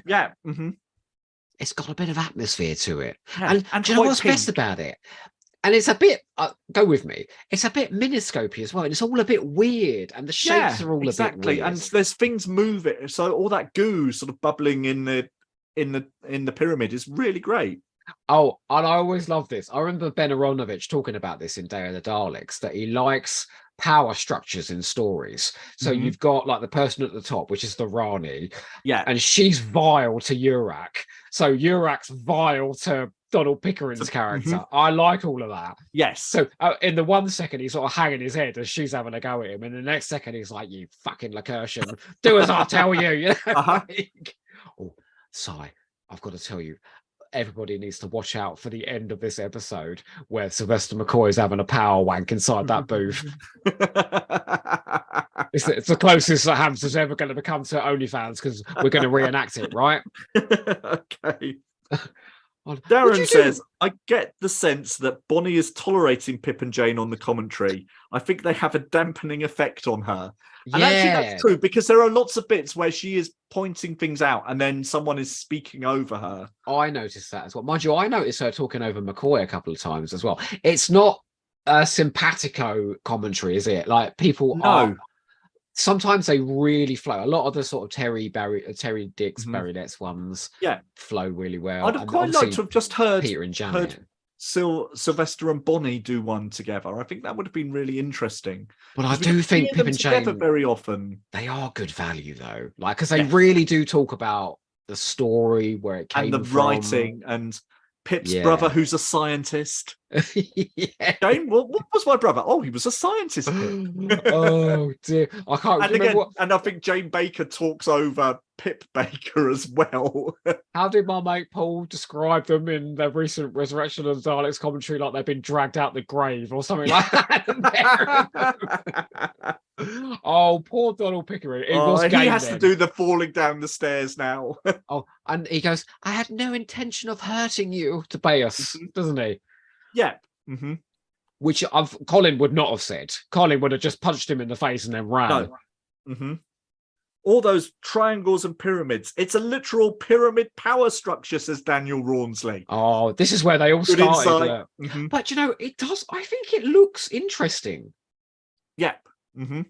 Luke Sims Jenkins says, "Wait, Pip and Jane had a scientific advisor." They did. They get a lot of mileage out of coming in and out of this entrance, don't they? They do. But it's a very good entrance. It's really nicely done. Oh, this is great. This is the bit where the tetrap tongues Mel. Oh, So and she Bonnie just is screams her head howling off. with laughter in the commentary at that. But I'm just gonna say, make yourself 4 years old again, all right? Yeah. Watch an actress in a state of extreme anxiety and a horrid monster sticking his tongue in her mouth. Like, it's horrible. Like, I know we Yeah. can laugh at it because we're adults and this is so ridiculous, but think about that uncritical child you used to be. Yeah, absolutely. And it's also an easy alien to imitate because you've got your own tongue and you can poke it out. Don't start sticking it in people's mouths, so kids, whatever you do, you'll get in trouble. I've learned that lesson. I rock the talks. I rock the talks. You must be the doctor. Look at him. He's like Mr. Darcy up there. Yeah. He makes no concessions to the fact that he's a lizard. No. He is going to. Yeah, he is the hero of this show. I am the romantic lead, whether you like it. Oh my God, are we going to the center of pleasure in a minute? We are center of leisure. Oh, is that pleasure? That's sorry, somewhere else. That's the sauna I was in last week. Sorry. And even their guns are camp. I mean, this is what I imagine the Vogon glitter guns look like. Yes, right. From Revenge of the Cybermen. Yeah. Oh, but look at that. I mean, the Doctor did push him into that bubble trap then. Yeah. But, you know, every Doctor has had their moments of absolute murder. And again, though, look, he has the moment. He takes his hat off and goes, oh, that was sad. And then he moves on. Oh, look at Bonnie, stiff as a post. Yeah, I mean, that's her dancing training. That is that she is not, she can board like that. She's good. Can I ask you a question? When have you ever stopped? Yeah, when you were a kid, did you have a wank rag? I'm blushing madly now, so I think you know the answer. Okay, yeah, so did I. And was it stiff as a board like Bonnie Langford was in that scene just then? Yeah, I know. My mum found it once and threw it out. She went, what the hell is this? You don't get that content on other podcasts, folks. Here we go. Anthony Carroll says, nearly time for the big moment of grief. Colin Neal says centre of pleasure. Ha ha. Do you know what? Oh wait, I can do the music. Dang dang dang dang dang dang. Did you have the 25th anniversary album too? I love the 25th anniversary album. Oh my God, that is Campus Christmas. I think that's great music. Yep. Lip Roundels, Bonnie kicks Donald Pickering in the groin as she's carried. I've never noticed. I've got to watch it again. Oh, that's a great shot. That is great, isn't it? And I think that might be matted in afterwards and looks gorgeous. That's sort of the effect we should have had with the Tomb of Rassilon, looking absolutely. Like that, and you know? what we get in the new version of the Five Doctors. But they were doing it in 87. Yeah, there we go. So that's it. They kiss the rock as they go through into the center of pleasure. Right, here we go. Now, don't forget, killer instincts. They kill. Slow instrumental music playing. Says is that acid in the middle? Is that an acid pool? No. It's just water. It's when the body dissolves that it bubbles. Ah, so it's not acid. This is not the Colin Baker era where it would have been a pool of acid. When I went to Amsterdam, right? Yeah, to the sauna there. One of your No. When I went to the sauna in Amsterdam, it looked really like this. People on sort of swings with their legs open. You know, look, S&M gear in the middle, going around in a big circle. Chandelier of killer bees. Yeah, look, there's a pool that you could go in there if someone wanted to piss on you. I mean, it was very like this. So back to the sort of peach suffuse lighting. Are we losing visitors? No, we're gaining them. Oh dear. So, but this is basically our only glimpse at Lacertian culture. Yes. Amsterdam with a blunt pen knife. Oh, very good, Daniel. Why hasn't he been on this thing? Oh, yeah, well, exactly. Daniel Rosesley, you are one of our biggest supporters. Will you hurry up, please, and do a commentary? Oh, look at that weird decoration on the rock. Yeah. Yeah, okay. Now, I do believe our mutual friend, Conrad Westmass, has an enormous crush on one of these Lacertians in this scene. and apparently was a massive part of his sexual awakening. Well, there we go. Everyone has to start somewhere. It comes as no surprise to me at all that the center of pleasure was part of his sexual awakening. Look, she's got her hands on her hips now, so she's gone full on panto. She has. Doesn't she look fabulous, though? You You could get that on a sweatshirt. I mean, that's how fabulous it is. Daniel said, just say the word and I'm there. Daniel, we'll talk. We'll talk. Okay. You will be punishing the innocent Si. Guilty by association. Luke, did Conrad use a sock? I imagine so, yes. Oh, look at those insects. They're incredibly detailed, aren't they? Mm-hmm. Just little blue, are they green? Green blobs? Well, you know, have we moved on since the little insect that comes out of the screen in Nightmare of Eden? I don't think we have. No. I mean, in some They're ways, not. yes, we've improved but a lot. we're not there. We're not up to animating a tiny little insect. It's the pulse in the hand, because he's I trying to think sort of... it's one of their sort of cultural things. Oh, that's quite nice. Yeah, again with the movement as well when they run with the arms behind them. Do we detect Really good. the work of Rosalind de Winter in there somewhere?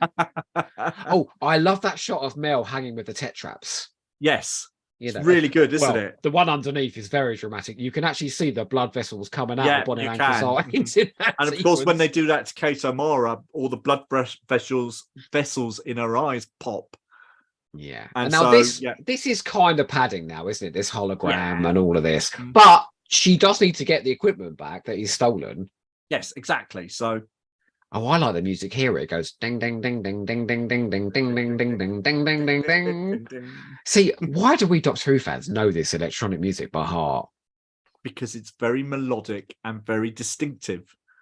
No, it's because we watched the bloody thing 100 times when we were a kid. That's true. Yes.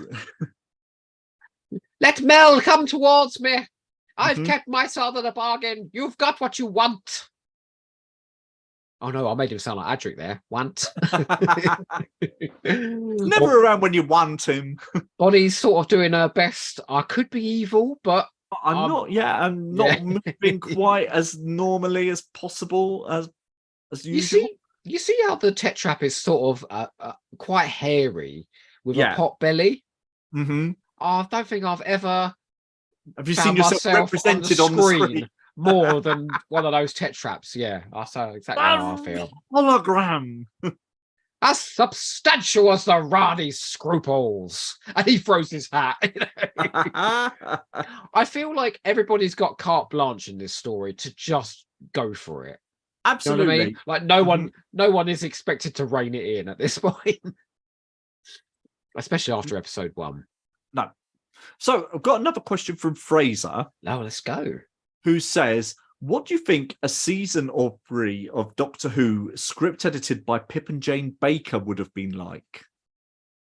I brought this up on Nine One Big Praise when I did it with Jack, and I said that I think this will lose me viewer now, that I thought Pip and Jane Baker actually might have done as good, if not a better job than Andrew Cartmel. Now, I think Andrew Cartmel did a wonderful spin on the show, and I really do appreciate it in later years.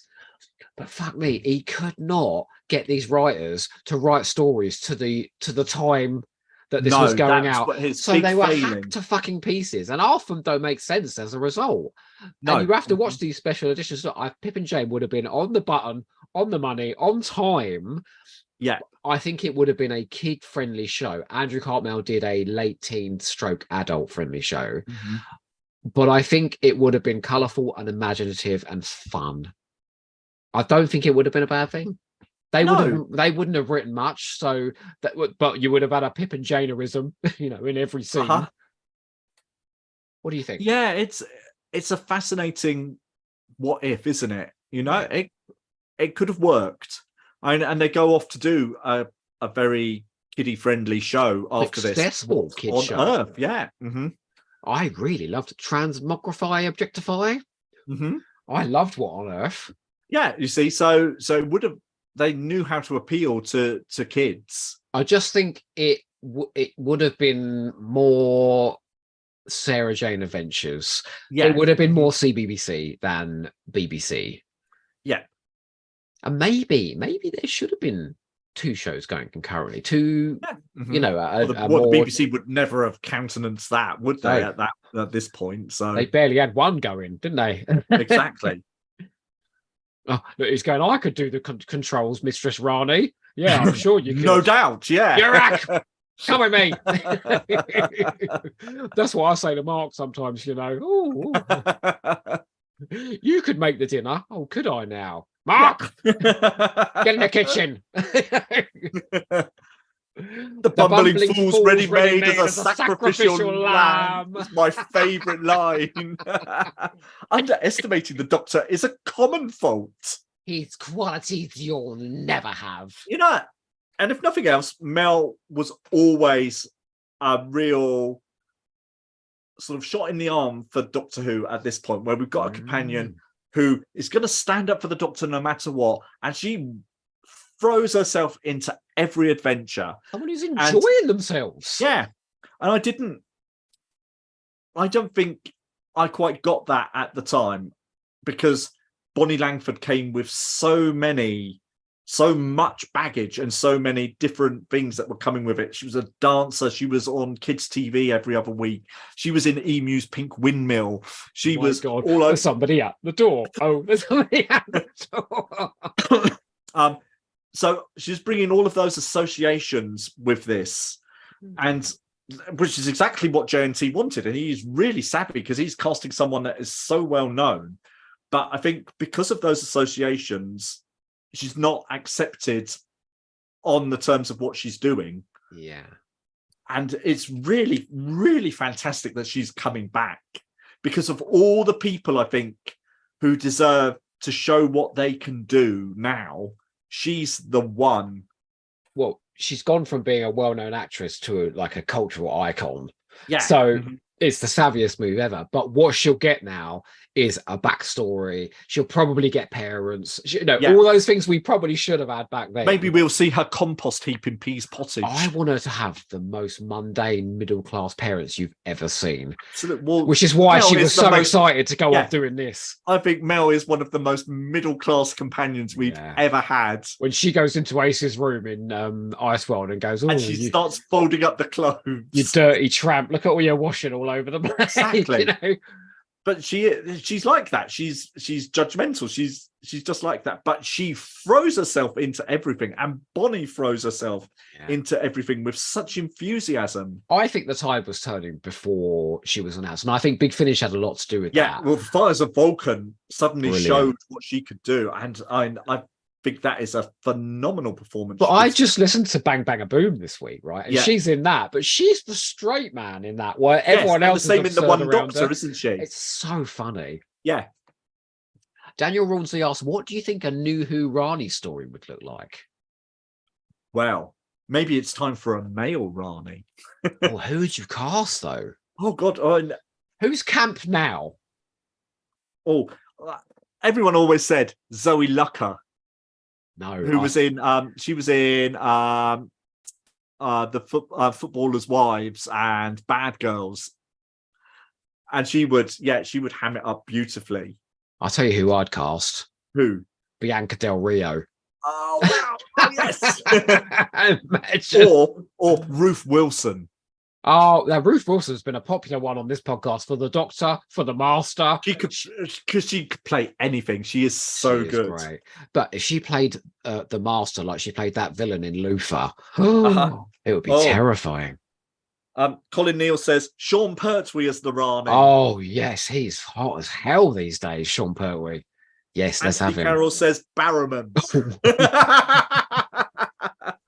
You are a naughty man, Anthony Carroll. And Colin says also Ruth Wilson as Avon in the new Blake 7. Yeah, I can see that. And Darren Roundels behind the door says an 80s companion who actually loves traveling in the TARDIS. I know. We should celebrate that, shouldn't we? Yeah, absolutely. Yes. What was it? Sorry, what did you say? I said, there's a giant brain behind the door. My God, I've never seen one as big. Do you know? Voiced by Zen off of Blake 7. Si, have you ever had a pulsating organ like that come towards you? Many a time. No, maybe not quite like that. Anyone currently listening to us right now? Oh dear God. It won't be once the Doctor's added his contribution. So the idea, yeah, you're right. The Doctor's he's the final genius, isn't he? Mm-hmm. Maybe this should have with been his called. unique knowledge of the dimensions of time. This could have been called the final genius. Yeah. Mm-hmm. You know, rather than strange matter. No wonder you changed that. That's very boring. No, I think Time in the Rani is a great episode name. Oh, here we go. Right, everybody, prepare Here we are. yourself for Sylvester McCoy's spectacular power wank. Oh, no. And do you know what's worse? It goes on forever, about 5 minutes, and he gets more dramatic and more looking like he's being pleasured the whole time.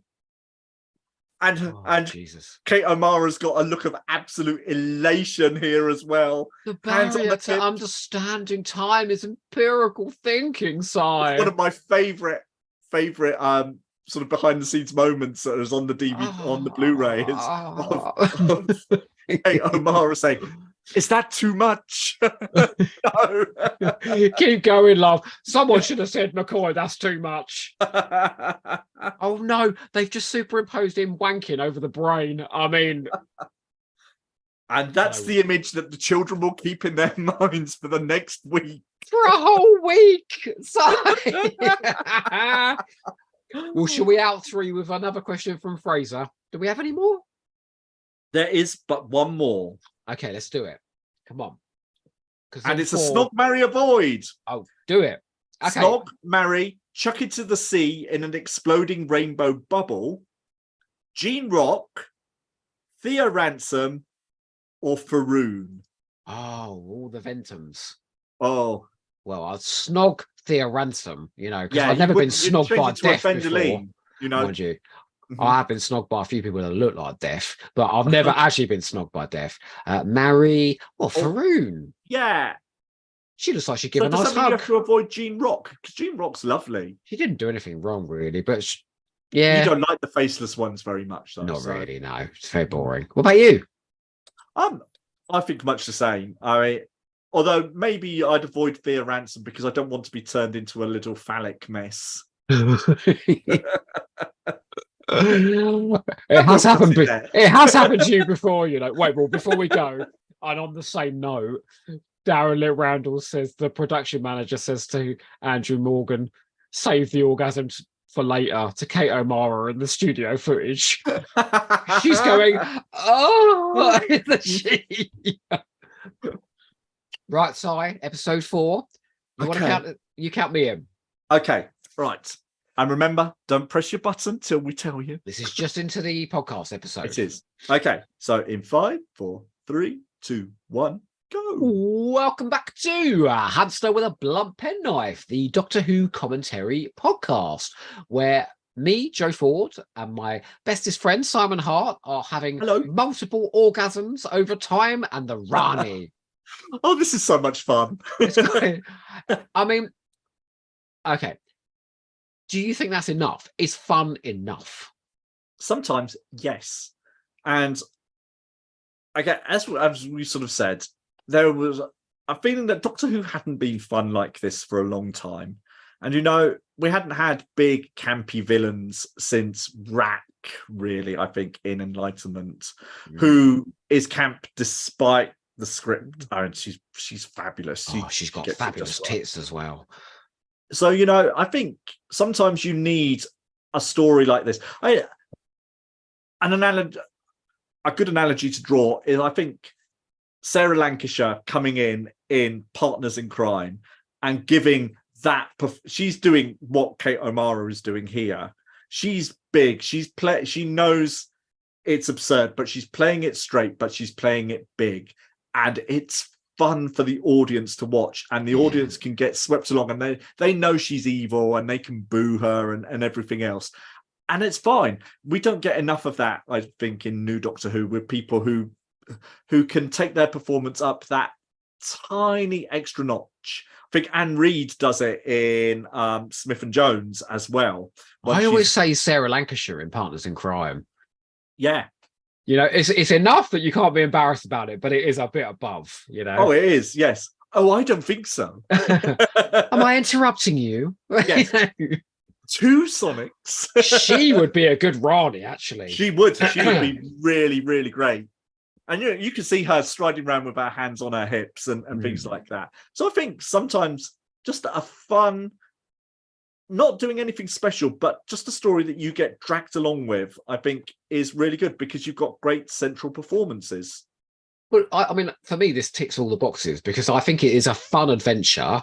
And I love a fun. I'm an old cynical man now in a very dark world. So a fun, colourful adventure. I'm up for it.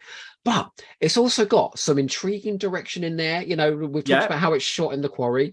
It's got some really funny lines, great jokes in it. It's got some great monsters in there as well. Yeah, really, really good monsters. Possibly the villain of the 80s in Kate O'Mara's Rani. I think so. Up there with Syl, really. I think those are the 2 greats that come villain-wise. So for me, this is just ticking all of them. And it's a massive panto as well. So I'm well happy. You know, but it's always that thing that I think, as we've said before, that there are certain styles of Doctor Who that aren't going to appeal to all the fans of Doctor Who. And sometimes everyone will agree something is absolutely fantastic. And sometimes, but, you know, if you're in your late 20s watching this and you've been with Doctor Who from the start, this isn't aimed at you. This is aimed at the next generation coming in. And I think that generation, youngsters, you know, and I think that early generation of fans kind of forgot that Doctor Who needs to reset every so often and bring their next generation of children in to watch it. And they wanted it exactly like the Doctor Who that they'd grown up with, because that to their forgetting that they were the 8-year-olds who the Doctor Who had been aimed at in that era. And so I think we're sort of in that era, in this point where we've got the first generation of fans are now the elder statesmen. Then the next generation of fans are coming up as well. And they're the critical people. And those are the voices that are heard loudest, because a 12-year-old like me, my voice wasn't going to get heard, you know, and the people younger than me certainly weren't going to get heard. So, you know, we had to wait our turn almost. Like the cycle of fandom goes round and you come round and the previous era is not as bad as we think. But I also think as well, like all those people complaining, all those sort of, I don't know, 15 to 25-year-olds that were appalled by this when it first went on. You know, how dare Doctor Who not take itself seriously? They were embarrassed because everything is it's silly when you're that, But I think you go on a journey with silly. So you enjoy it when you're young. And then you have this period between sort of, I don't know, let's say 11 and 30, where you just want everything to be very gun. And then you get a bit older and you're like, do you know what? Look, it's a bit miserable. I really want to embrace silly again. And then you love this stuff. And that's where I am now. Yeah, I don't think I ever quite lost that loving silly. No, well, you are very silly, man. You are. Well, it is very true. Well, would you care, you silly man, to watch episode 4 of Time in the Rani with me? Episode 4 of Time in the Rani with you. Well, count us in then. Go on. Okay, in 5, 4, 3, 2, 1. Let's go. And I'm going to ask everybody, as I ask in all of these live ones, can you please let us know what your opinion, your sort of summary opinion of Time in the Rani is? And Si and I will read out your comments during the episode. Yeah. Daniel Rawnsley says, actually, Time in the Rani, along with Partners in Crime, isn't a bad double feature. Oh God, that would be a great night. That would be good. If you got a Domino's those are the 2 pizza Doctor Who stories I've watched this week. So there we go. If you got a Domino's pizza in and you finished it off with a great wank, that would be the best night ever. I'm telling you now. Life tips from Joe there. You talk about wanking on other podcasts. No, I don't believe you do. You're very studious on Trap One, you know. I'm on my best behaviour for Flight Through Entirety. Oh, bless them. Do you see where they put McCoy's hat right over his groin? Someone knew what they were doing there, didn't they? This is going to look obscene. We better put this here. Uh-huh. Bless him. Well, he wobbles about so much. I'm surprised it stays there. Mm-hmm. I'm not going to talk about it anymore. We'll talk about someone else. It's nice to see the headphones back from the Green Death again. Are they a regular staple of Doctor Who then? They've been used multiple times. So you see them in Warrior's Gate. You see them at the start of the Hitchhiker's Guide to the Galaxy. They turn up all over the place, those headphones. Oh, I see what Darren's talking about. She does look like she's about to climax there, doesn't she? We've got a small glimpse into what Varsh saw on a regular basis there. Was it him? Was it Varsh? It was Varsh, yes. So she was married to Richard Willis for a time. He was a pretty man as well. Did they have any were children? Our couple. I'm not sure. I know Kate did have children, but I'm not sure whether she did with him. They must have been absolutely gorgeous. Mm-hmm. But you know what, right? In season 24, I am pleased then. Suddenly Cartmel sort of comes in with a lot of creative control after this one. And a lot of new ideas. And suddenly you get Paradise Towers and a setting that is so detailed and well, not so much in the execution, but in the writing, well realized. Suddenly it felt like Ark in Space after Robot, that we're suddenly going off in another direction. Exactly. And it's obviously Paradise Towers is so nearly there. And that's the one story that needed what the new series has, which is a tone meeting where you get everyone on the same page, because the costume designer is working against the script. The set designer is right on it and is really good. But then you've got Richard Briers coming in and hamming it up a bit, and no one is quite there. I mean, apparently he was called in, Richard Briers, by JNT saying, "You're taking a piss." And he said, yes. He just kept doing it. Yeah. Yeah. So, Luke Sim Jenkins would like us to know that he would watch the climax of the Rani. Well, he's going to see it in this episode. Big Finish, says Daniel Knight. Oh, dear. But you get the feeling that with this production, everyone is on the same page and they're all working to the same ends. Yeah. And the performances are certainly pitched at the same level. Well, it just certainly says something that Kate O'Mara was a big name and she really wanted to come back. Yeah, well, she, as we know, she sent a postcard to JNT saying, "Save me from this eternal sunshine in California. I want to be in a wet quarry in April." But like the show had been put on hiatus, its reputation had a massive punch in the face.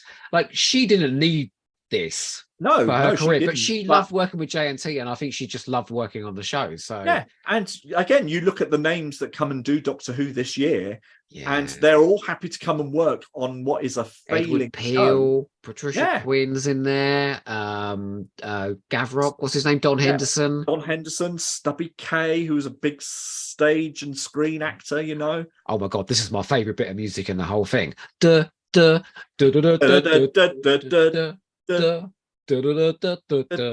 And I found out in the fabulous production subtitles, this is the first use of editing to suggest greater numbers of tetras. So you can see all those ones coming out there. It really works. You cannot and tell it's that's really edited. subtly done, because I'd never noticed. I mean, it's not quite the Argolin hordes coming out of the generator, walking round and or round the and round, Daleks in the chase. Yes, with the one who's slightly smaller than all the others coming back round. There he is again. Yeah. Yeah. I remember with the Daleks in the chase going round and round. Yeah.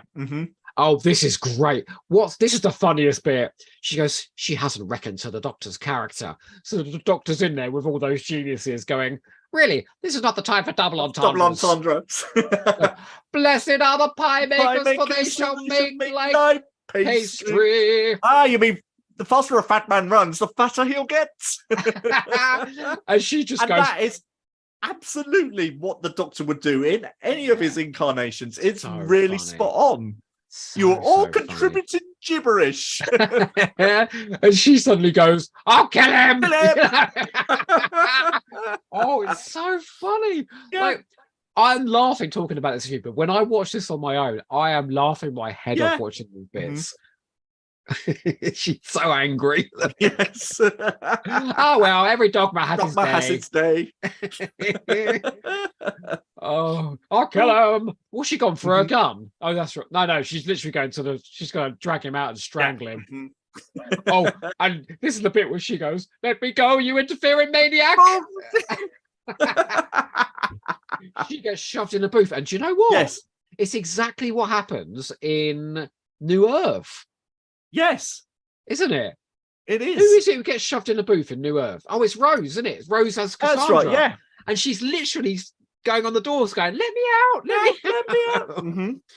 Oh, and she's in there for ages. And so later on, you get the tired bang, bang, bang. Daniel Knight says, all motion is relative. You wouldn't say that if you met my uncle.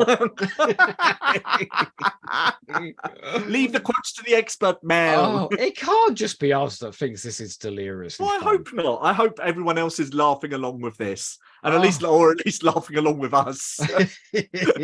Actually, there's some lovely. Did you see that shot from below then of them looking up at the gantry?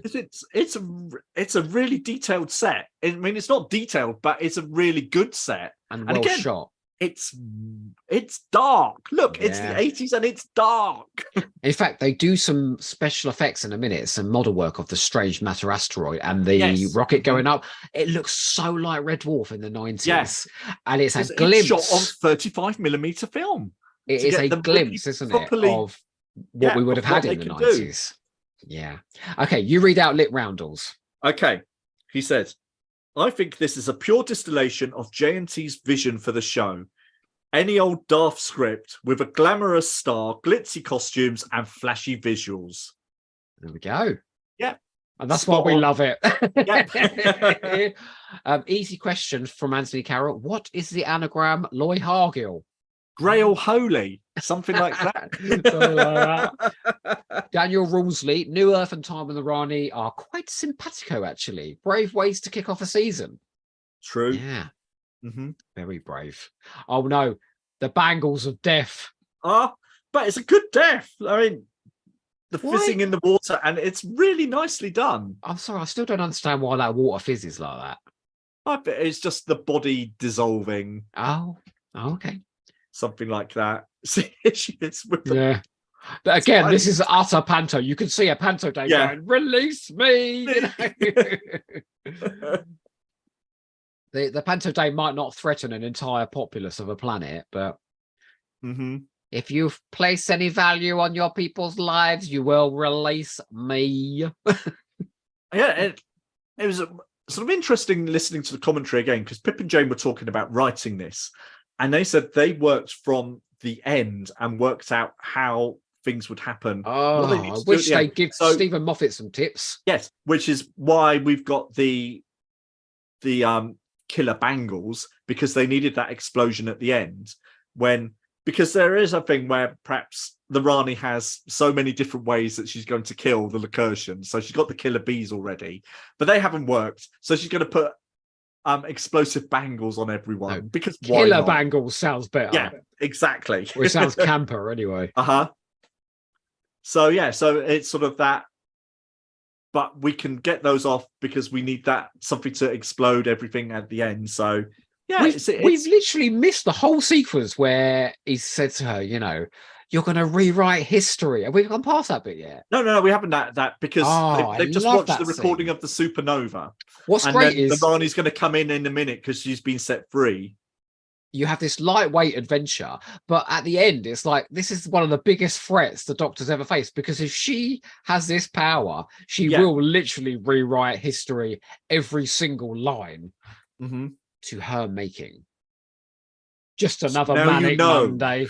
Oh, Luke, why did you have to bring up a song? It's just another manic Monday. Whoa, whoa. I wish it was Sunday. No, I work Sundays. I don't. Colin Neal, come on. What's he got to say? Didn't like this at the time, but really enjoy it now. Bold use of CGI, bubble effects, fun, mad, ambitious science, and great performance from Kate. Yeah, I always said he was a gentleman of distinction, taste, and fabulous opinions. Absolutely. He's coming on to do Battlestar Galactica, you know, on Hamster Extra. We'll go to town with that. Honestly, it's an amazing show. About as far away from Time and the Rani as you could possibly get. Very much more Colin's kind of thing. It's nice to know Colin has diverse tastes. You know, he can enjoy the campery of this. Have diverse tastes. Yeah. Oh, here we go. A time manipulator. You're going to change this planet into a time manipulator. And you know, we don't often give Sylvester his due for being able to do these things. So we're very good at celebrating the bad bits of Sylvester. He was in the dawn of time kind of thing. If they're dead, Morgaine. Yeah, because sometimes he is over challenged, maybe, but he's very good at the quiet confrontation, and the talking his enemies to death will become a thing that his doctor does. So he doesn't raise a weapon at all. I actually think his villain confrontations are some of his best moments. I really like in Delta and the Bannerman when he's going, you know, you might think that might is right, but I'm here to tell you. I think one of the best scenes in Doctor Who ever is his confrontation with Helen A at the end of Happiness Patrol. Really, you know, really good. Where there is no compassion, where there's control. I love all of that dialogue. Hancock and McCoy. Child looks up to the skies and his eyes turn to cinders. Is this honor? Is this war? And these are weapons you would use. Help me! Right, come on then, Anthony Carroll. Okay, going to remain grumpy old fan. 3 out of 10 for me. For me, male impression is abysmal part of the plot. Never got over it. Also, McCoy's first scene is naff. Pluses are effects and can see why others call it fun. Thank you, Dan Knight Anthony. says, it's as camp as Servalan at Christmas.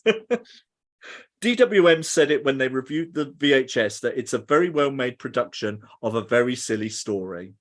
Oh, hang on, but Daniel, does that mean you like it though? You say it's camp, and you've said what I think DWM thought. I think Daniel does say that he liked it earlier. Look, I was sticking my fingers up at him. Then I wasn't. I was just gesturing Anthony emphatically. Carroll says, and quite right, and absolutely justified. It's just not for me.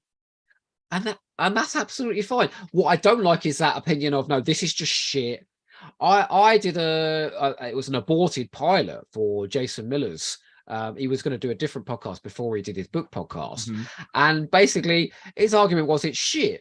And I was going, yeah, it's shit for you. Well, that don't mean it's shit for everyone. That doesn't mean it's bad. And he just wouldn't acknowledge that anybody could possibly like this. It don't work like that. No. And this is a big thing in fandom, that because someone doesn't like it, they automatically assume that it's bad.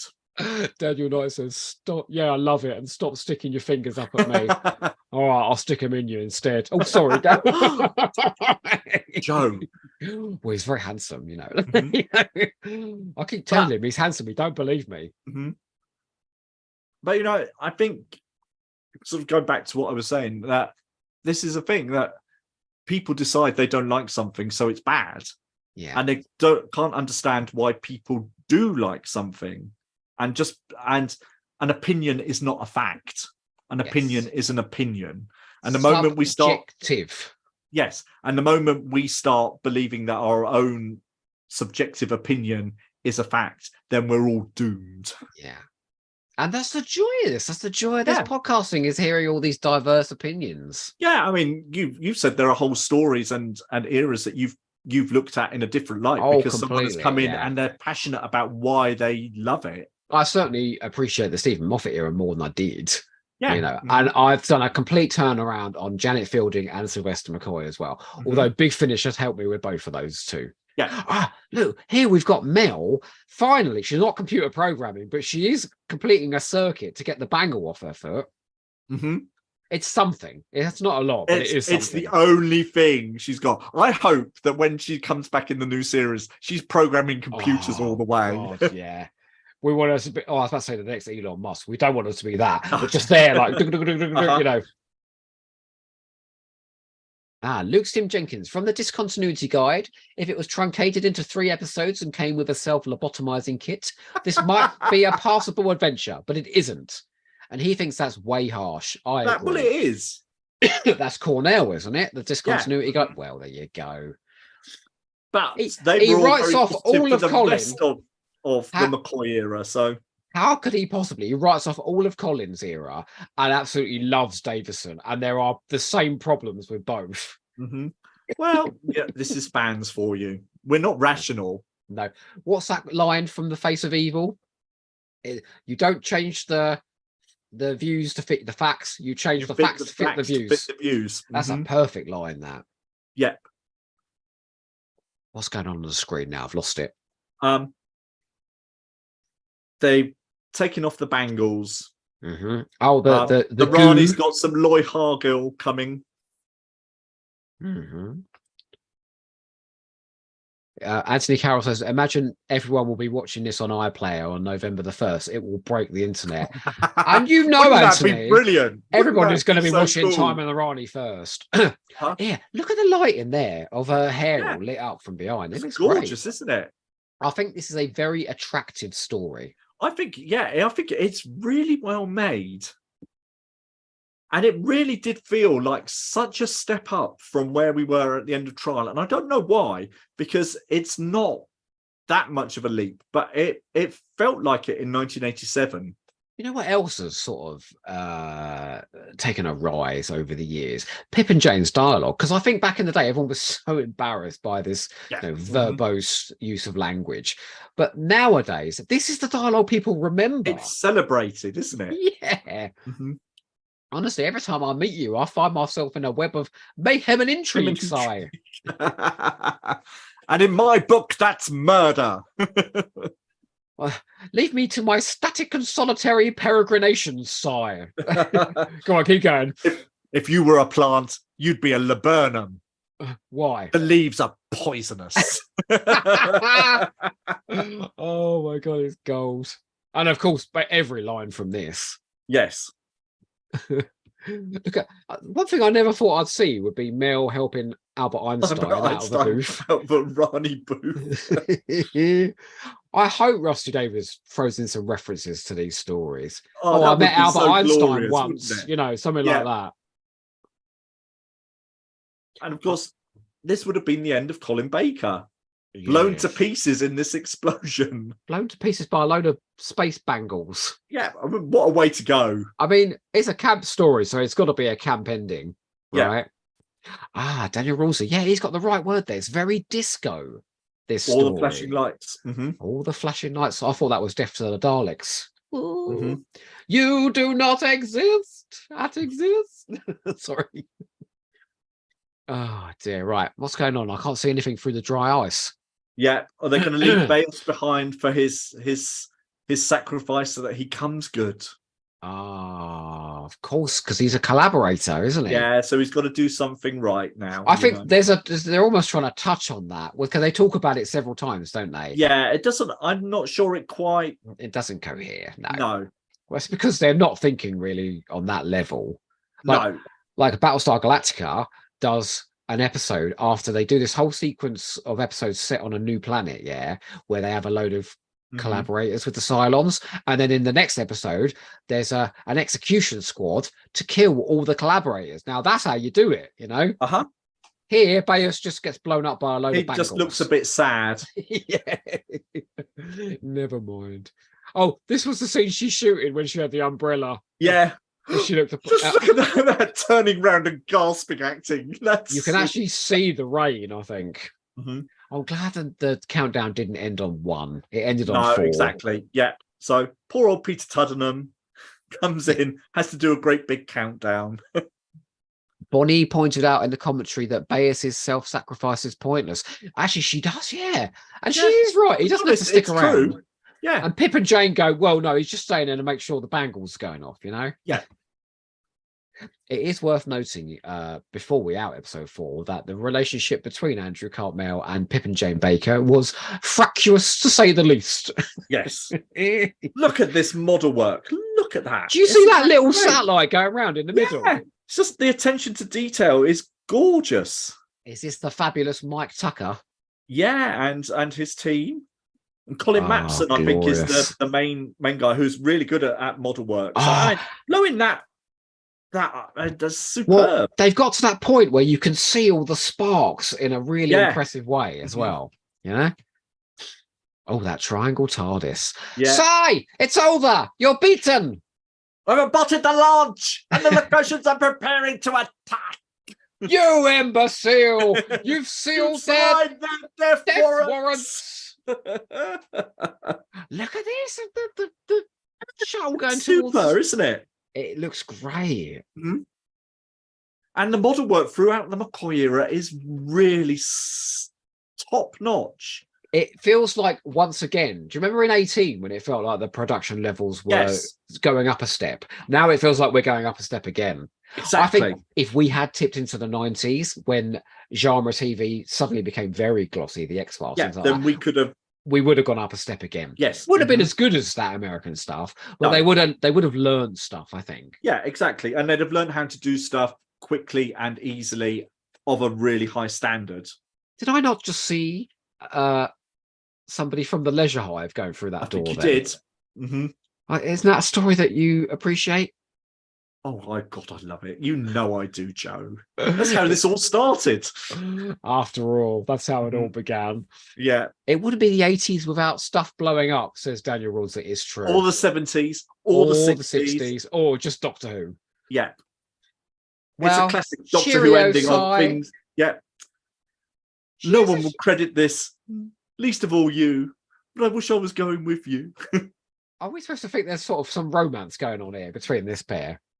Possibly. I mean, he does look very pretty there, though. He does. Mm-hmm. Oh yeah, there's Rani's escaped in her TARDIS. Oh, And just no, that she hasn't. on McCoy's face is great. That's like the last pantomime moment because all the kids are going, hoist by her own no, petard. she hasn't. She looks so furious. It's wonderful. You can see the fringing a little bit there, but it's Yeah, still you a can. great visual. Yeah. It's still a good visual, though. Uh-huh. It's weird. I think Doctor Who doesn't do weird enough in the classic series. Memory like a dromedary. Oh, what the fuck does Icona do now with this? Absolutely ridiculous. A bit of a dick, isn't he? Has his moments. You always have that gimmick in every show. Yeah. That's there to just complicate the plot and make things go on a bit longer. Icona believes our people should meet their own challenges if there's a... Well, he's a fucking idiot then, isn't he? Well, Joe, time and tide melts the snowman. Waits for no man. Who's waiting? I'm ready. It'll take a bit of getting used to. I'll grow on you, Mel. I'll grow on you. Hey! Go, Sylvester. I thought that was glorious. Yeah. I mean, I genuinely think that is a lot of fun to watch. And that's the second time I've seen it this week. And I'm going to watch it again and the next same here. week. Well, actually, no, this is the third time because I watched it with the commentary as well as watching it. So I'm taking on the Police Box boys. Doing Time in the Rani live again. Can you believe? So Tom asks us, who makes a better first impression, Colin or Sylvester? Sylvester. I think Sylvester really does. I think as a first step and to go on with Sylvester, I think Colin explodes on the screen like it's unforgettable. And he's full of energy, but he gets some of the least well considered material to deal with, whereas Sylvester gets to be the hero. Darren Litt Randall's asked, will you both be buying the soundtrack on the 24th of November? Got it pre-ordered. Me too. And I love Doctor Who music soundtracks anyway, so it was a shoe in whatever was coming, but this one particularly. Oh, sorry, I've got to stop doing that Tetrap music. I love it. Right, Si, 3 impossible things to recommend the much derided Time in the Rani. Okay, number 1, Kate O'Mara. Oh, thank God you chose It's got to Colin be for Kate Twin O'Mara Dilemma. because she's just fabulous, and what a shame we don't get her back until Dimensions in Time. It's true. Well, my first one. Oh, sorry, go on. No, sorry. I just think she gets it spot on. She's just camp enough. Actually, no, she's not. She's off the scale camp, but she's brilliant. It's a wonderful bit in Dimensions in Time where they say take it down a bit, and she goes, take it down a bit. She goes, what show am I working on? And she's making fucking Dimensions in Time as well. Oh, Anthony Carroll makes a great point here. A naff classic Who story beats most other TV still. And even at the time, it did. My first thing then is going to be director Andrew Morgan. He may not think much of his own work in this, but I actually think he does a lot, because I think if you had a shit director in here, this would have serious issues. Imagine this directed by Ron Jones. I actually think Ron Jones had improved by this point. I watched Mind True. Warp the other week, and Okay. that had some pretty solid direction. All right. Pennant Yeah, Roberts. Pennant. Yeah. But no, he's thinking about how to shoot the location dynamically. He's doing some interesting things with the lightings. He's got his designers doing interesting looking sets. I think this is a bit of a visual feast. Yes. So regardless of what you think, maybe just put our commentary on and watch the visuals, and then you might get more enjoyment. Yes. Back to you. My second one is going to be the special effects. I think we've celebrated them all the way through this, but the bubble traps still look pretty damn good now. The model work is very difficult to surpass. It's really, really great done. And just the little things like we noticed the matting in of the center of leisure in the top of the shot and the pink sky. Everything is really competent, and that's not putting it down. Nothing goes wrong here, special effects wise. Everything works, apart from maybe that CSO shot of the tetraps in the Rani's Even TARDIS. that's okay, I think. You know, there are worse than that. So I think the visual effects have moved on really hugely, and obviously all the explosions are brilliant and look really good as well. They really, I don't know what they do. Perhaps someone can tell me one day with those sparks, because it's the same thing in Dragonfire when the ship explodes and all the sparks land on the screen. They're doing something different that makes those.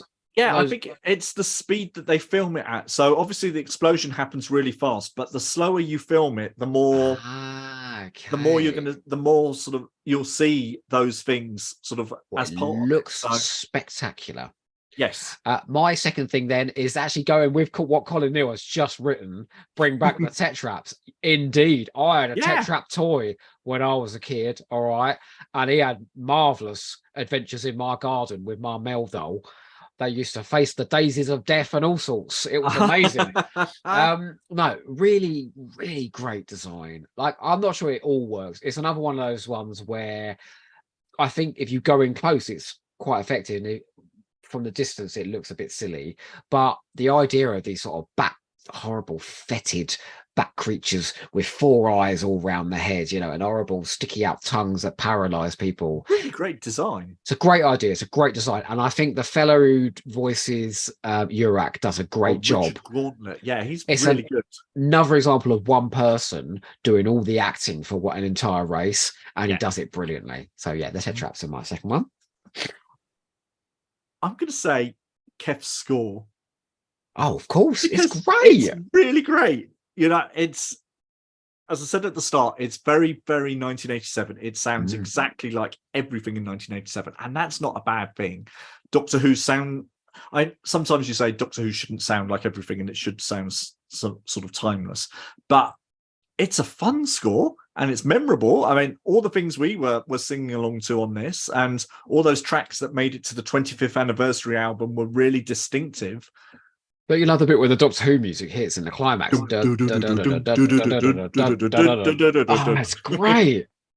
That's great. So yeah, and I really love that bit of music for the regeneration at the start, and then they crash into the titles. Works really, really well.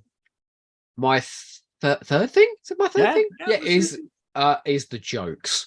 Because I think when Pip and Jane Baker are trying to be funny, pretentious is the word, or even better, I'm overwhelmed. It is. Perhaps she's fashion conscious. It's so funny in parts, this. And I think ultimately they are writing a bit of a comedy. A pantomime is a comedy. And certainly, I know Shakespeare did a lot of this sort of role swapping and things like that. Yeah. But, Pip and Jane Baker aren't writing Shakespeare. They're definitely doing, Scarborough at the end of the pier panto. Yeah. A bit tinsely and a bit crap. But that's fine. We love that stuff. It is silly and a bit naughty and very, very funny. So I think they can be very funny writers, and I would like to celebrate that. Definitely. So yeah. Oh my God, Joe, we've done another one.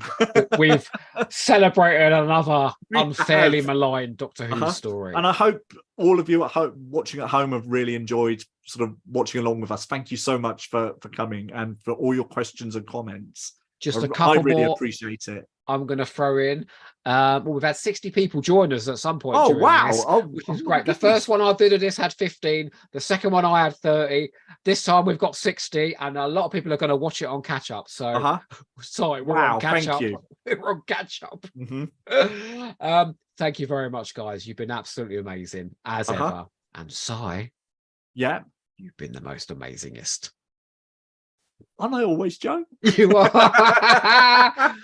Everyone's popping in now. Luke Sim Jenkins, yay. It's been great fun, says Anthony Carroll. Colin Neal says, thanks, chaps. Daniel Rawlsley. This was so lovely. Thanks again, guys, says Daniel Rawlsley. We'll see you next time. I'm going to put the next one out to the vote, you know.